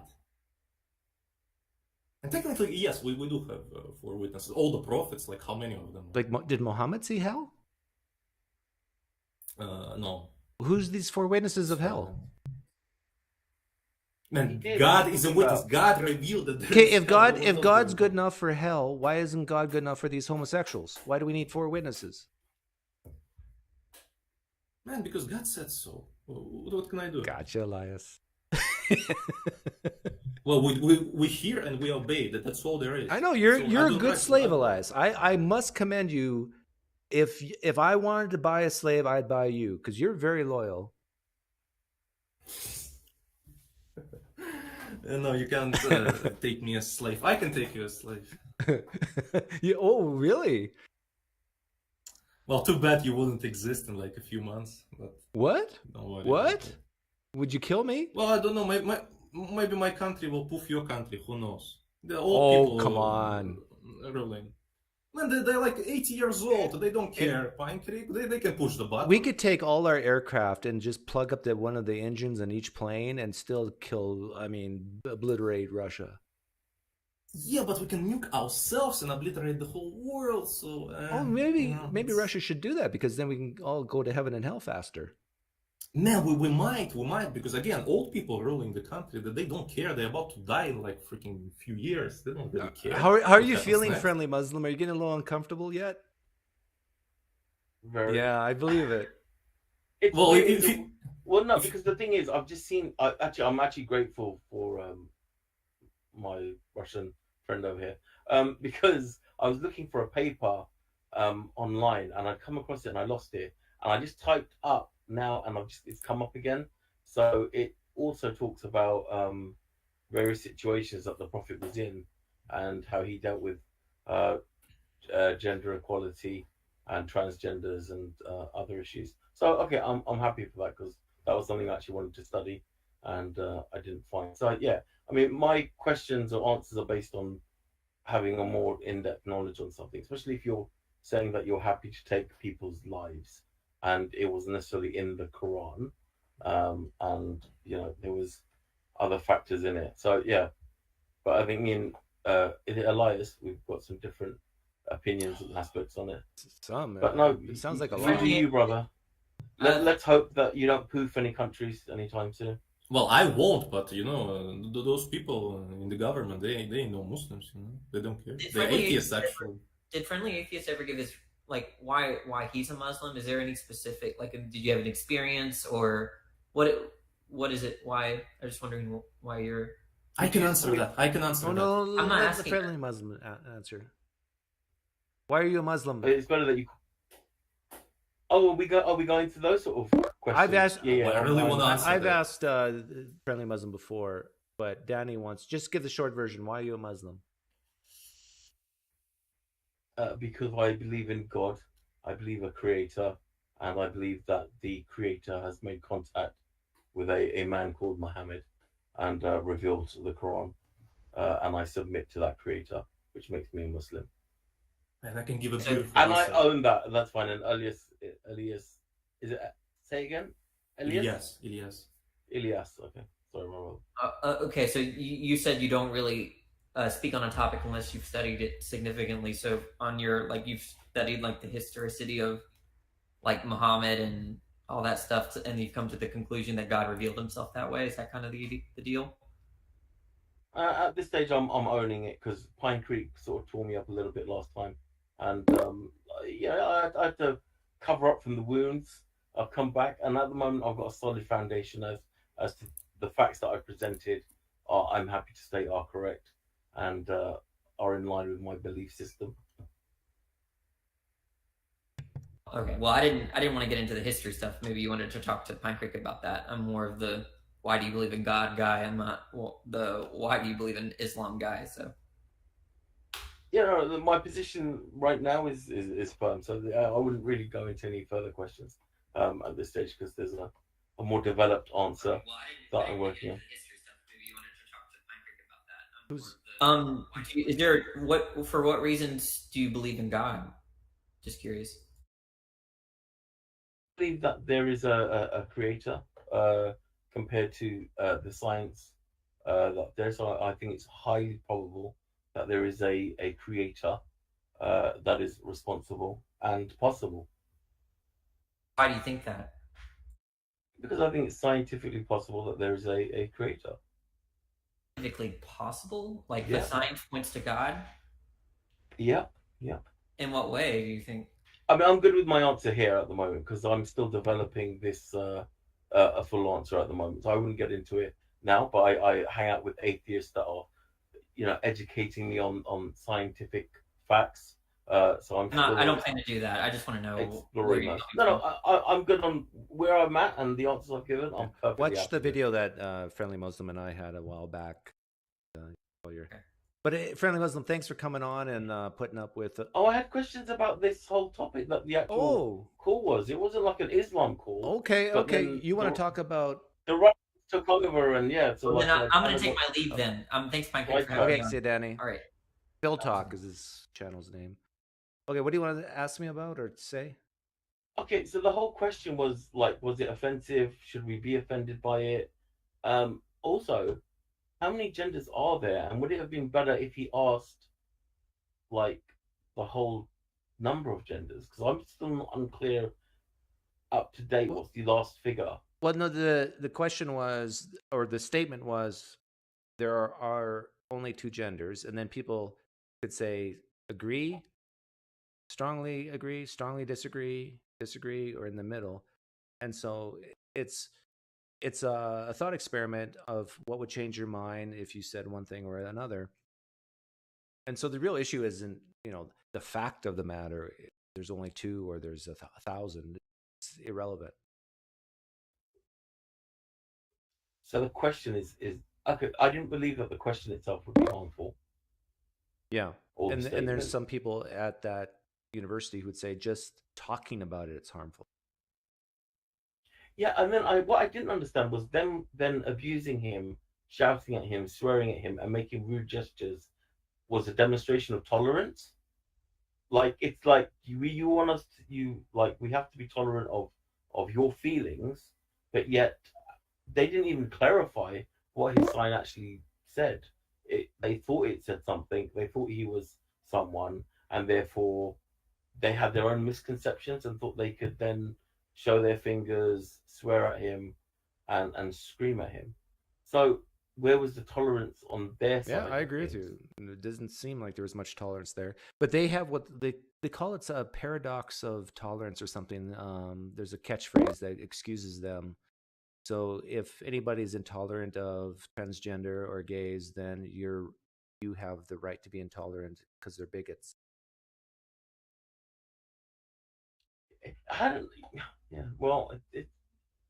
But shouldn't we be able to talk about certain things? Yeah, you should be able to talk about and then explore it, especially when it's so this LGBT. And I'm sorry if there's other letters involved. I'm not completely.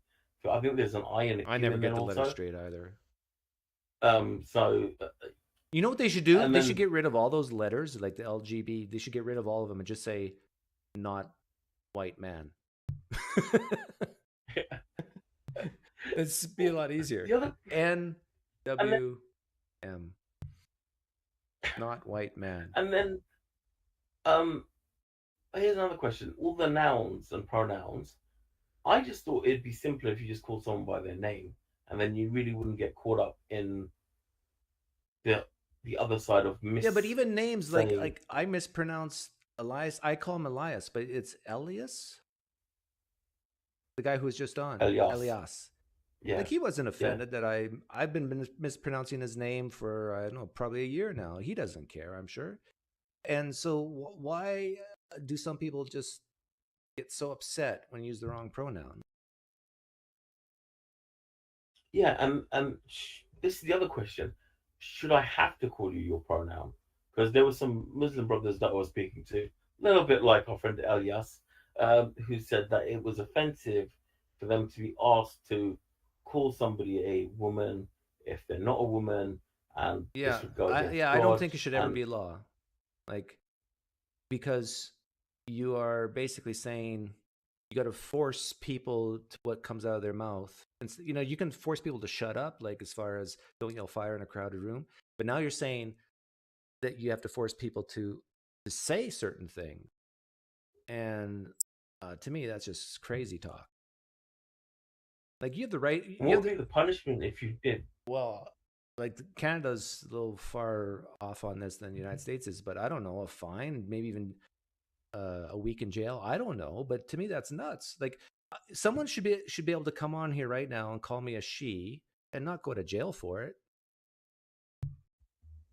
How many times would I be able to call you a she? Well, the thing is, this is my platform, so I could always just boot them, right? And if I was on their show and someone insisted on calling me a she, then I just leave if I'm offended. That's it. It's over.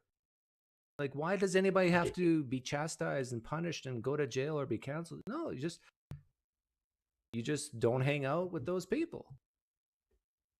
In a workplace, and someone says, I would prefer that you call me a she, but you still keep on calling them a he, and you did it. Depends if they're my boss or not, or if the boss cares.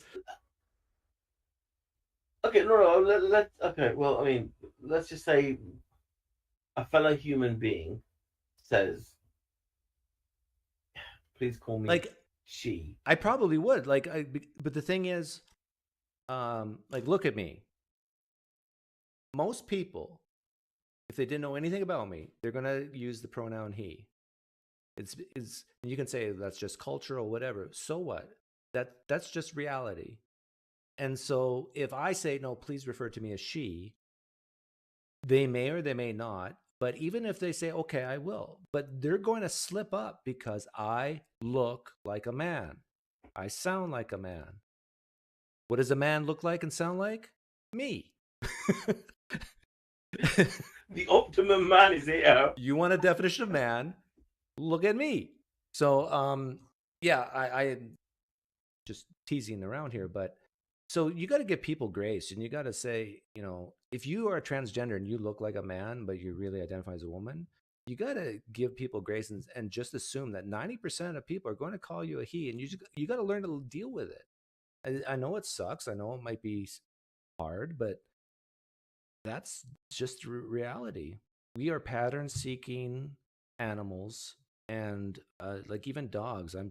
Like the pronouns we use is similar to, I think, dogs sniffing each other's butts. It's like, and then that's a the other analogy. problem. If moving on. If someone's, she said she was non-binary, so I believe that's not a male or a female. Mm-hmm. So it's not a he or a she. So would you refer to them as they? Well, that to me that's worse. I mean, I just can't. It's so awkward. In the chat, does anyone know what you refer to someone as a non-binary? Yeah, I think in the video they said they. But so you see one person, you call them they? As a multiple? No, they are two people. No, one person. I think one person said they wanted to be referred to as they. But I don't. Maybe I'm wrong, and I just don't get it. But I tell you, if I see that person and I don't know anything about them, I'm going to call her a she. Because she looks like a woman. I'm a pattern-seeking animal.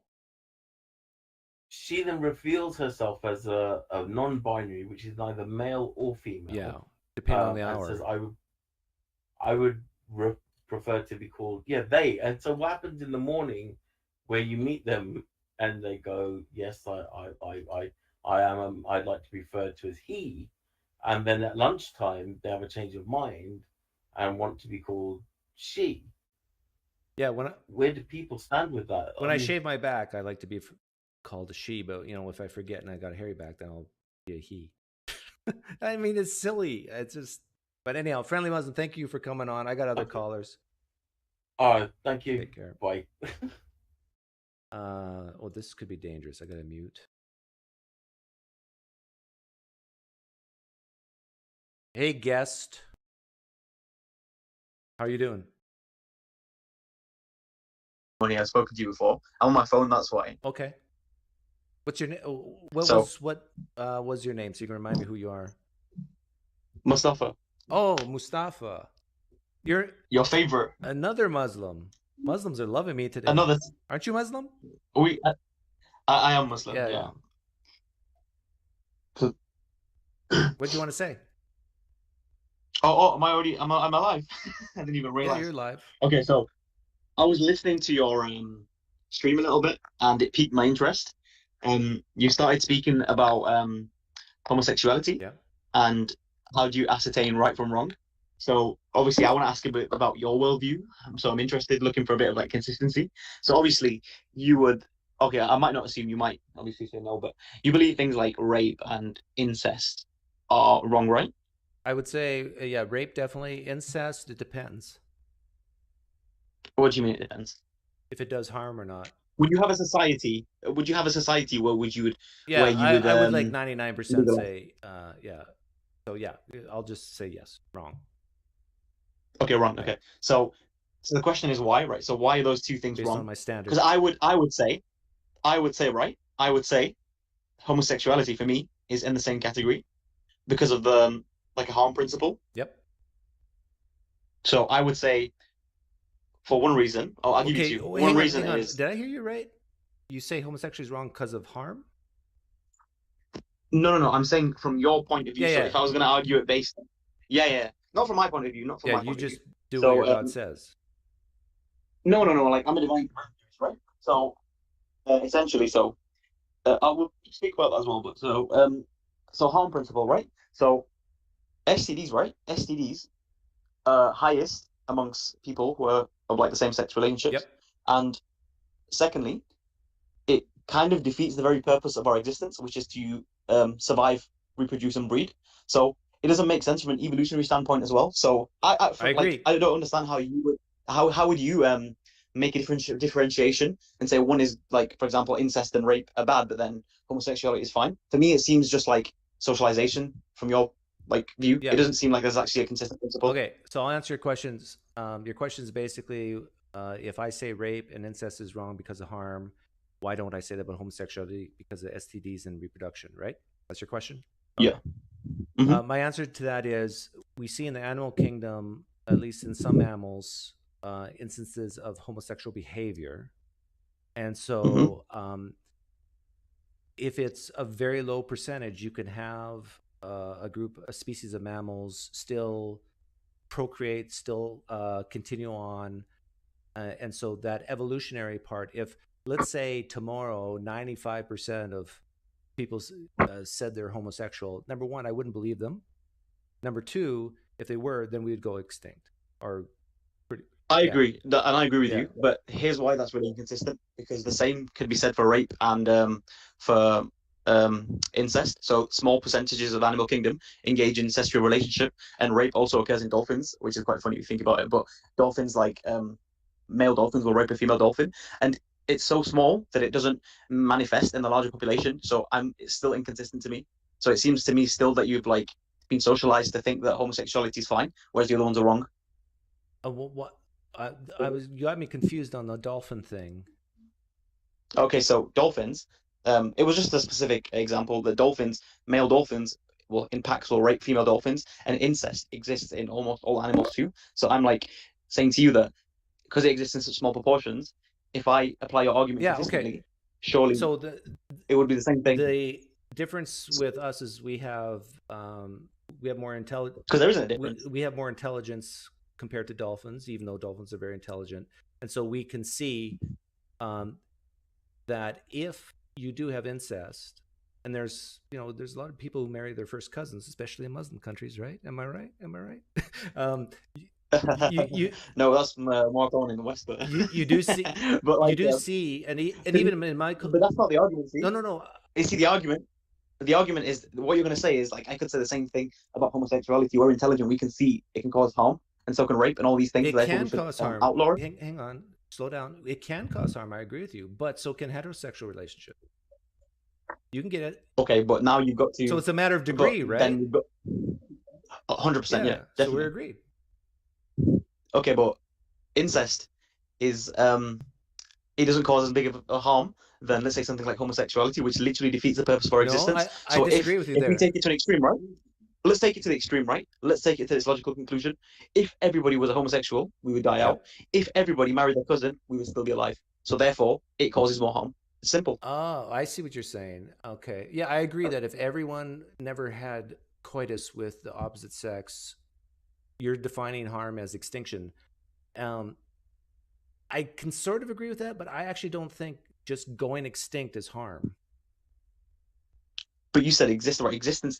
We have to exist for any sort of like I agree harm with you. to even take place. But when I think of harm, I think of being alive and experiencing pain. Exactly. So if homosexuality, taken to its logical conclusion, is causing the worst type of harm, which causes all other harm. But I just said extinction, which is not lack of existence. What I'm saying is lack of existence. Lack of existence is not harm. Okay, but if we don't exist, that's right? where we're different. So you don't think a behavior that causes us to not exist anymore, like homosexuality, like war, for example, war is a good thing. War can cause us to go extinct. If you could have a war with zero physical harm, like how would you do that? So basically, if let's say we had strategically placed a whole bunch of nuclear bombs and put all the population right next to them, and some alien from another country didn't tell us when they're going to push the button, and nobody knows it's going to happen beforehand, so there's no anxiety, no worry, and if they just press the button and we're all extinct, I would say that's no harm. You would say that's no harm. Why is that no harm? Because we're not feeling any pain. But pain is not the only way to. And this is a fundamental. I've talked to a lot of theists, and this is a fundamental disagreement, and we can agree to disagree. Okay, then how does incest cause pain then? So how does incest? Even if from the pain example, you can argue that homosexuality, especially depending on the. So your question is, how does incest cause harm? I know this from experience because in the Mennonite culture, there's a lot of people, first cousins, who marry, and they have a lot of. In my experience, they have a lot of eye defects. That's one example. I have a few cousin uncles that were born with severe eye defects, and it's congenital, and they think it's because of incest. So I've answered your question. Yeah, but then the same thing could be said for homosexuality, because disease transmission, especially with like things like syphilis and HIV, is extremely high. So, I think it's almost. You're bringing that up, and I muted you because I know through past experience you like to talk a mile a minute. So with homosexuality, for example, you're bringing up the STDs. If you had a committed partnership between two gays, now the risk goes way down. Now there's still risk, but there's even risk, I think, with heterosexuals. It depends. I'll even grant there's a slightly higher risk, but I'm saying that the risk is so low that it's not even close to the incest. Marrying your sister, or not marrying your sister, but procreating with your sister. But it is though, because it really is, like, disease is extremely high. And what if the incestual couple use contraception? So I'm sensing like inconsistency from like the way you're arguing for this. It seems to me more like a societal thing where you've been socialized into thinking it's fine. Hang on, do you agree with me that the risk can be lower between two homosexuals? Can be lower than No, I think it's higher. I think it's higher for like many reasons. No. Listen to my question carefully. Two committed homosexuals with only themselves as partners. Do you think the risk is higher or lower than a heterosexual who sleeps around every weekend? Yeah. Which one's higher? Oh, but then here's the thing. Can you I answer my think that's question? wrong too. Yeah, that's wrong. I think No, that's. I think what? it's higher for a heterosexual couple. Yeah, It's yeah. The okay, one's there the you one go. who's like very promiscuous. Yeah, there you go. Yeah, but the thing is, I think that's wrong too. Whereas you don't. No, I do. I So do. it's not a problem How for do? me. Well, you should ask me first before you just assume. Or you don't think that's wrong. No, So you do think that's yeah. wrong. Okay. No, So we agree let on me put that. it this way. I think it's wrong, but it shouldn't be punished by law. So that's maybe where we're different again. But I think it's let me Yeah. use this word. It's unwise. Okay, no, I agree with you, but still doesn't take away from what I said because it looks like to me that you agree with me that harm, and especially the way we've defined it, is a thing which should ascertain whether something is good or bad. But then, why are you still allowing for homosexuality to exist in your society? Okay, yeah. Like it doesn't make sense to me. There's Like if you there's agree, an evolutionary argument for that as well. So imagine the hunters and gatherers. I don't know if you've heard this before, and Yeah. really masculine men go out to hunt, and by Richard Dawkins, I've heard that. Yeah. Okay. And so, and the homosexual men, they stay back to help with the children and prepare the food or whatever. And the men who are hunted, they don't have to worry about their wives or they're gay. They trust them. Yeah. And so that actually I've heard of that, yeah. actually helps the community grow and thrive because now you have bigger humans who there's no risk or very low risk that that families will be broken or adultery and that sort of thing. What about this then? What if I say to you that incest is also evolutionary beneficial because those who have the genes who that engage in incestual relationships will breed, reproduce, and eventually die out, leaving a population that is much stronger. So you could make an argument the other way as well. Yeah, you could be right, but I don't think there's evidence shows that. But then the other one is also a theory. It's not like something that's held ubiquitously in evolutionary theory that gay men stay behind. Said too, it's the same boat, just a theory. It's a possibility though, right? Yeah. Like just like yours, it's a possibility. Yeah. So like why then? Why not incest? And why or you can even do the same thing for rape. Like men evolutionary, you probably heard this, big strong men who are intelligent can go out raping females, and there's an each evolutionary advantageous traits they pass on, right? Hang on. So why is that? I do think that in our history, like our ancestors, there was no consent. The reason why we exist is because of rape. So I agree with you. But why is it not wrong? I'm not asking if why it happened. I'm saying why is it not wrong? Because we evolved to a certain point in history that we have standards now that we say it's wrong. So in other words, I'm a so it is societal. I was right. Yeah, I'm a relativist. You know that, right? Okay, you're a relativist, right? Yeah, Okay. so I am not being inconsistent. I can say rape. I think relativity is inconsistent by definition. But okay, well then we just agree to disagree. And thanks for coming on. Fluffy. That was fun.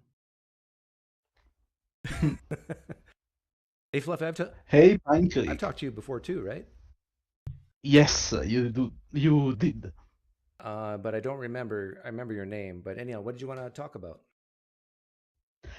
Okay, no, I was watching the various arguments to the point I probably forgot what was the original one I joined for. But let me think for a moment about it. Okay, you think about it while I read the live stream chat. There's an evolutionary advantage against incest because it's better to have a diverse gene pool. Yeah, that's just obvious, Floyd, right? Now, I think I didn't come out and say it that way, but I said it towards the negative side. So I went way outside my gene pool. I married someone completely ancestry different than mine. Oh, sorry. Thank you for the mic volume. I'll turn it up. Okay, did you remember Fluffy? Yes. So for the video that you was watching at the start of Peter the Boghossian. stream,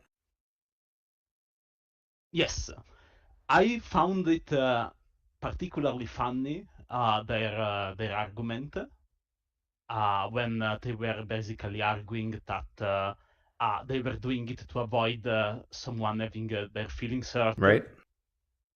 But like 10 minutes before, they were on the rooftop like fuck you, and you know, everything, it's inconsistent. Well, they did. One of them at least did apologize to Peter Boghossian for swearing and said that, sorry if that might have hurt your feelings. But yeah, it's It's basically the society in the West in general right now is you can offend a guy like me all you want as long as I don't tell you I'm transgender or gay or there's protected classes. I'm not one of them, so you feel free. You can offend me all you want. That's basically the double standard.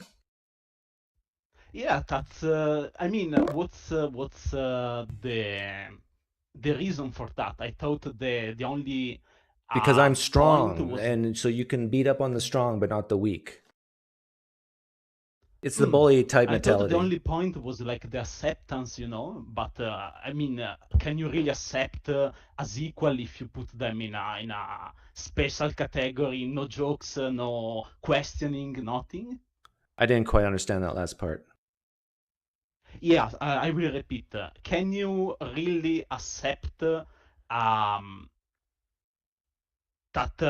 kind of people, people, if you put them in a box, in a category, and say, no questioning, no jokes, nothing, like they are special, they are sensitive. I don't know how you want to call it. Well, people do. People say I'm in this box, so don't say anything negative. Like one challenge I like to ask people is say something negative about a transgender person. That helps them break out of this like almost slavery that I'm with this team and I can't even say one negative thing about it. But anyhow, Fluffy, thanks for calling in. I got another guy who wants on. And since I've talked to you before, this guy looks new. Mercury? I'm hearing a buzz. Hi. How are you? Good. I wasn't aware that I was actually live, so sorry. That's all right. I'm calling in from actually Kenya. So. Kenya. What's the weather like in Kenya today? Kenya is warm. You're in the desert, right? No, not really. No? In the savannah. In the savannah. What's the difference between a savannah and a desert? This is educational. Well, let me see. Well, the desert, there's nothing growing in the desert, so... Oh, no, we got cactus. We have like a lot of plants. We got cactus. I have saguaro trees in my backyard. You know what a saguaro? You have know what a saguaro cactus is? No, I don't. It's like a cactus that has like horns and. Oh, okay. I see. Yeah. But anyhow, what did you want to talk about other than savannah and the desert? Well, first of all, I'm an atheist, so I'm pretty sure you don't like atheists on your channel. I forgive you for some time. So I recently, I think my parents kind of started noticing that maybe I'm an atheist, and I think they want to start questioning me. And I thought, well, should I just go bluntly and tell them that I'm an atheist, or should I use the questioning method? Like that's what I had in mind. What's the worst could happen if your parents? You're talking about your parents? Are you talking about your parents? Yes, I am talking about my parents. They kind of started noticing that I'm not. Can they hurt you in any way financially or anything if they know? No, I'm financially free. Okay, well then just answer their questions truthfully and that's it. So if they ask you, are you an atheist? Say yes. And don't say anything else. The thing is, I don't know if my parent is like very religious, one of them. So I really don't want to hurt them. So that's the thing. You don't want to what? Hurt them? I don't want to hurt them. Yeah. Well, are you hurt that are they Christians? Staunch. Okay. Are you hurt that they're Christians? I'm not hurt that they're Christians. That's how they brought me up. So yeah. What the thing is, they might be feeling some type of way because I left the religion. So yeah. Okay. Well, are they Calvinist or non-Calvinist Christians? Actually, I've never really thought about that. What does Calvinist mean? That God chooses the believer and basically God decides who goes to heaven and hell or who goes to heaven? No, that's not the type. Okay. Yeah. So they value free will then. They value libertarian free will. you've made a choice to go to hell, and you just tell them that way. Oh well, they will be on my door every day. All You day. you tell them that that Christianity is so lovely because it gives you free choice, and that you've chosen to reject it, and that you'll take your punishment like a man in hell. Yeah, no, they won't like that. I don't see them accepting. Well, they're not going to accept anything. Yeah, so yeah, I just thought maybe I should just put it out there because Have them ask you any question they want. Says, Mom, Dad, ask me anything you want, and you just answer honestly. And then when they're done and they're just like out of questions, then you say, can I ask you guys some questions? And then you can ask. If you've ever watched my channel, you can then pick and choose what types of questions you want to ask them. yeah, the street epistemology type Yeah. thing. Yeah, I've watched you. I've watched Curiosity. There's a bunch of stuff that I've watched about street epistemology. Hopefully, it's gonna work on them, but at the same time, I'm just kind of afraid for them. I'm feeling for them. That's the thing. Well, why are you afraid for them? Their reaction. They lost one of my siblings before, and To death or to atheism? No. Which is the same thing. to it could be the same thing to them since they're very. Yeah, it is the same thing. So I'm really just trying to be, a good son, but at the same time, I've been suppressing this atheism thing for almost 10 years right now. So Tell them the just scriptures catching up. in the Old Testament says, teach a way a child may go and they will never depart from me, and say the reason why you're an atheist is because of them. They did a bad job. No, I just I don't know. Like, my dad is smart enough to not ask me questions because I don't think he wants to hear the answers, and he doesn't want any questions on these topics brought up. So he's scared that my kids are going to go to hell, and my mom thinks that someday I'll change my mind. Oh, that's how you can do it. So you tell your mom and dad, if they question you on this, say, hey, I'm an atheist right now, or I don't believe right now, but I'm willing to change my mind, but I need strong evidence. And the Bible doesn't do it for me. Then you take your glass of water and you soak a napkin in it and say, can you pray in the name of Jesus to light this on fire, just like Elijah did in 1 Kings 18. And if he does, say, hey, Mom, Dad, I'll be on that path back to Christianity. Yeah. But until that day, you're just going to have to pray.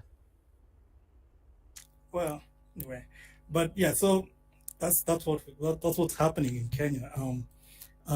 I don't know how did you yourself go about telling your parents? I didn't. They found out from one of my YouTube videos, or a video. So they found out that way, and they didn't say a thing. And then my parents haven't directly talked to me about it since I became an atheist 10 years ago. So never once have they directly said anything. But they know through my channel, and my dad did write me a letter once, and basically it went straight to hell. Like, it was, do you know that you've risked everything to gain nothing, and then you're leading my grandchildren to hell? So I'm actually also thinking of doing a YouTube channel for the atheist stuff in Kenya or Africa, because I think there's some loophole there that people are not really. There's some education to be. Is it dangerous to be an atheist in Kenya? In Kenya, not really, but I mean, you might miss out on opportunities if you're just bluntly out there as an atheist. Like jobs? But yeah. But people really don't care. There's a lot of atheists already. Interesting. What percentage do you think? Arguably around 10%, maybe. Oh, wow. Yeah, but the numbers that is 10% of people who just say they don't subscribe to any religion. They've not really said they're atheists, but I view that as the same thing. Yeah, I do too. Like, if someone just says they're agnostic, you act like an atheist. Yeah, you really just. You're just a weak-kneed, no spine, agnostic. You're just Yeah. scared. You wanna cozy up with the theists and the atheists. You wanna be like lovey-dovey. Flag waving, Phonies. phony Yeah, atheists. this flag waving. I'm talking to all you agnostics listening right now. No spine. Anyhow, thanks for Yeah. coming on. How do you pronounce your name? Thank Muchiri. That is a Kikuyu name. So, Luchiri. Okay. Pleased to Yeah. meet you. Do you play poker? Yeah. Not really. But I should learn. So, but I don't have dollars to give you. So. Okay. I also accept rubles. I said. We do shillings. We do Oh, shillings. shillings. Okay. Take care. Yeah. All right. You too. I don't know why I said accept rubles. I think just to bother Elias. Or Elias. Someone asked me questions here. Did your parents watch your parents on YouTube? No, they're not on YouTube. Are my siblings atheists? No. I have one cousin who's an atheist. Maybe two. Maybe three. But I got 50 first cousins. That's how big my family is. Or I used to. A lot of them have died off. Because of undiversified genetics.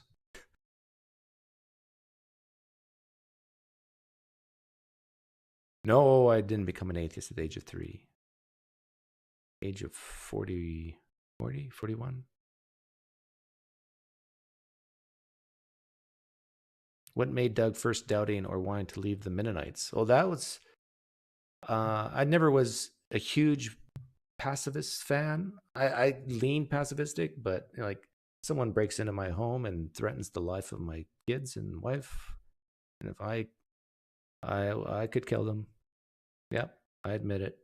I'd kill them. If it's my children, my wife, or them, they die. And you can't be a good Mennonite and say that.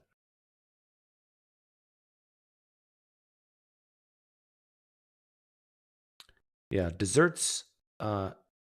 Desert is 1S, dessert is 2. The way you remember that, desserts are small, and you do the opposite, it has 2 S's. A desert's big, so you do the opposite, it's 1S.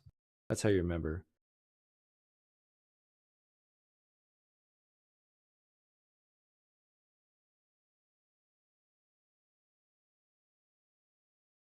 Oh, yeah, no, I don't give my first cousins presents at Christmas. No way.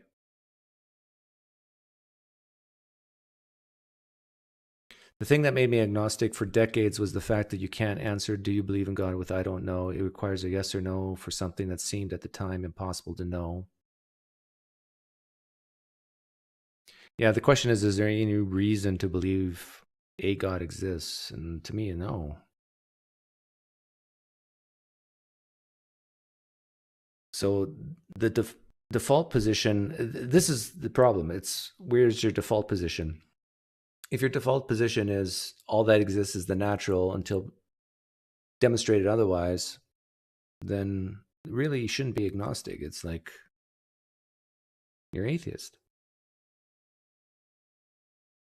Unless you're unsure about the evidence, then I guess maybe you could be agnostic. Like if you really find some piece of evidence convincing, like the fine-tuning argument or something like that, then maybe.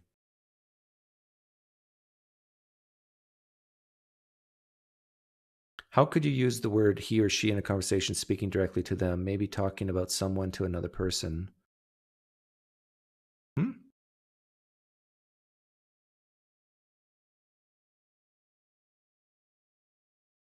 You're talking about that person who wanted to be addressed as they? Yeah, it just becomes confusing.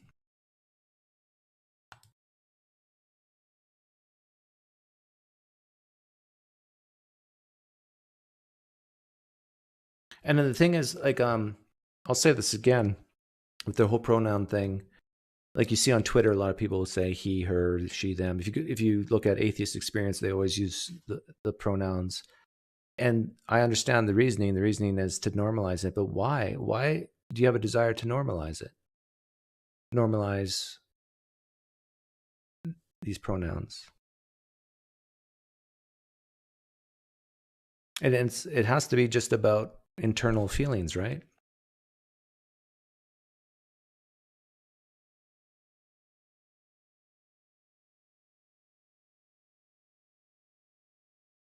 I say just, but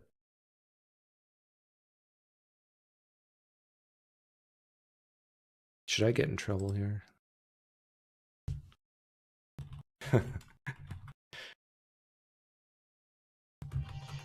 Oh, hang on. Jesus is calling. I put Jesus to voicemail. Who do you feel the most sorry for?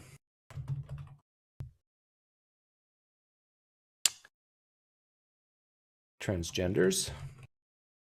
I threatened to do this earlier and I didn't. Homosexuals?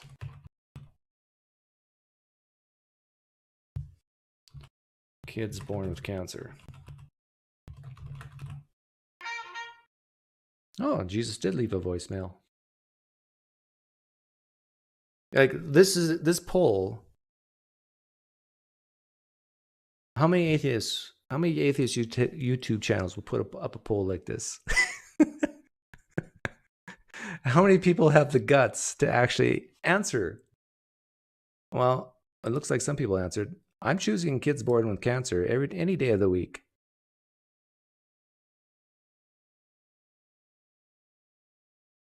So if you're transgender or a gay person, realize I feel way, way, way more sorry for kids born with cancer than you. With zero apology.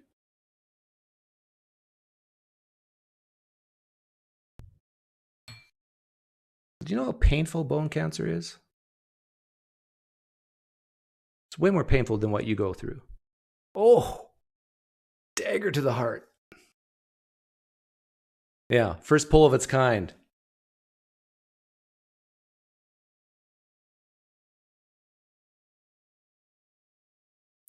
Wow. I'm impressed that people have guts to answer this on YouTube. Yeah, I wonder if everybody got to see who voted, if you guys would be so quick to vote.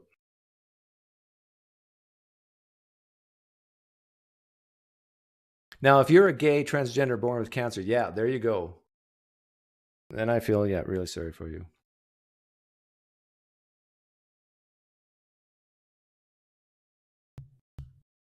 It doesn't have to be bone cancer. Just imagine a really bad cancer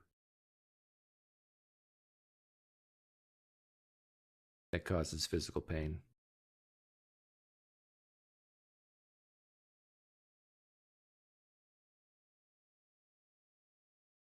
Can you imagine if I sent this to the Atheist Experience? This poll with the results? Hey, Matt Delahunty, if you ever watch this, I dare you to show this. Jeff. Have we talked before, Jeff?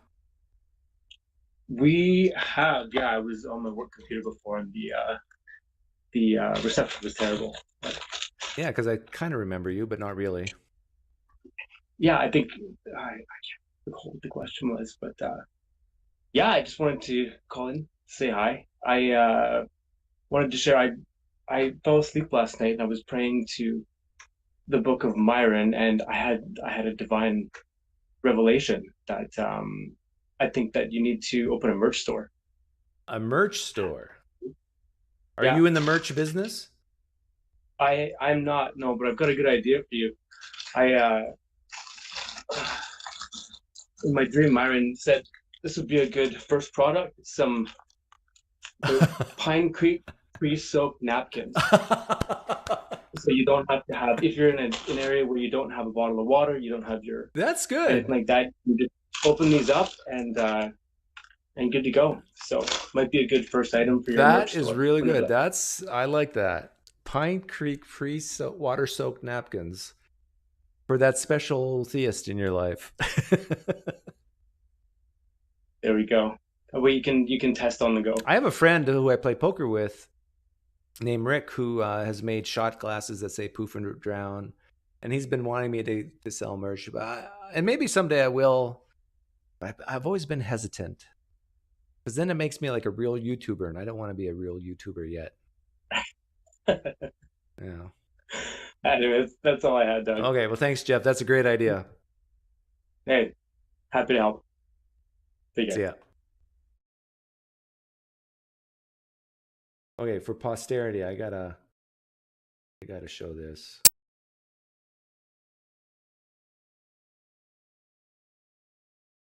We're over 100 votes, which is pretty good. So when people watch the replay, they won't be able to see this. And that's why I put the screen capture up here.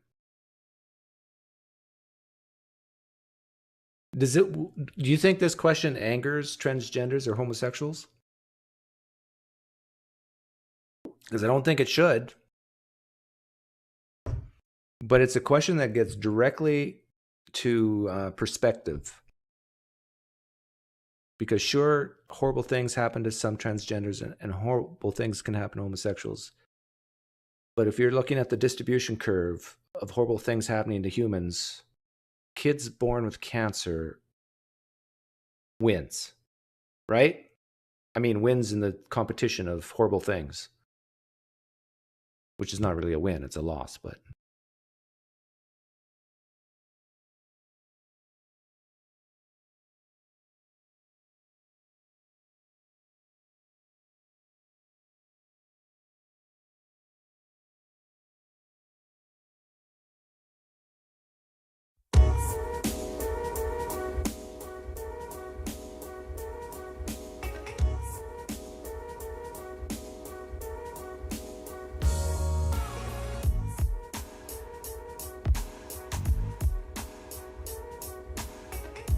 "50 YouTube workers just quit because of this poll." I just don't know why you care so much, PineCreek. Care about what?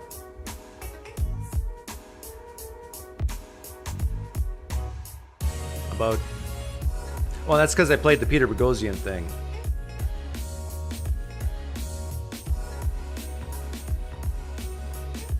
Kids can't change being born with cancer. Well, can kids change being born gay?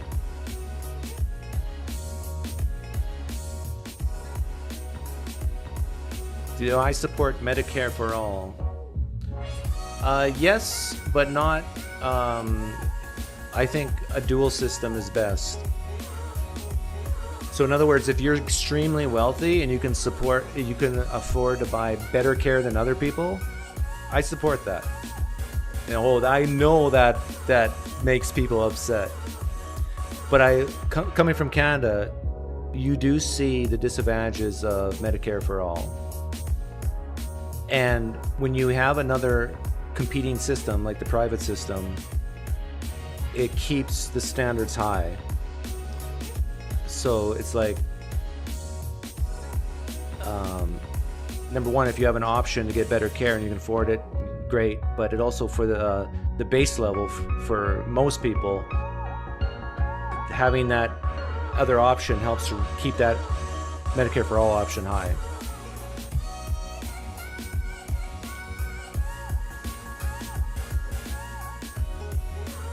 There are many Canadians who come to the US for care. They don't tell you this in liberal arts school.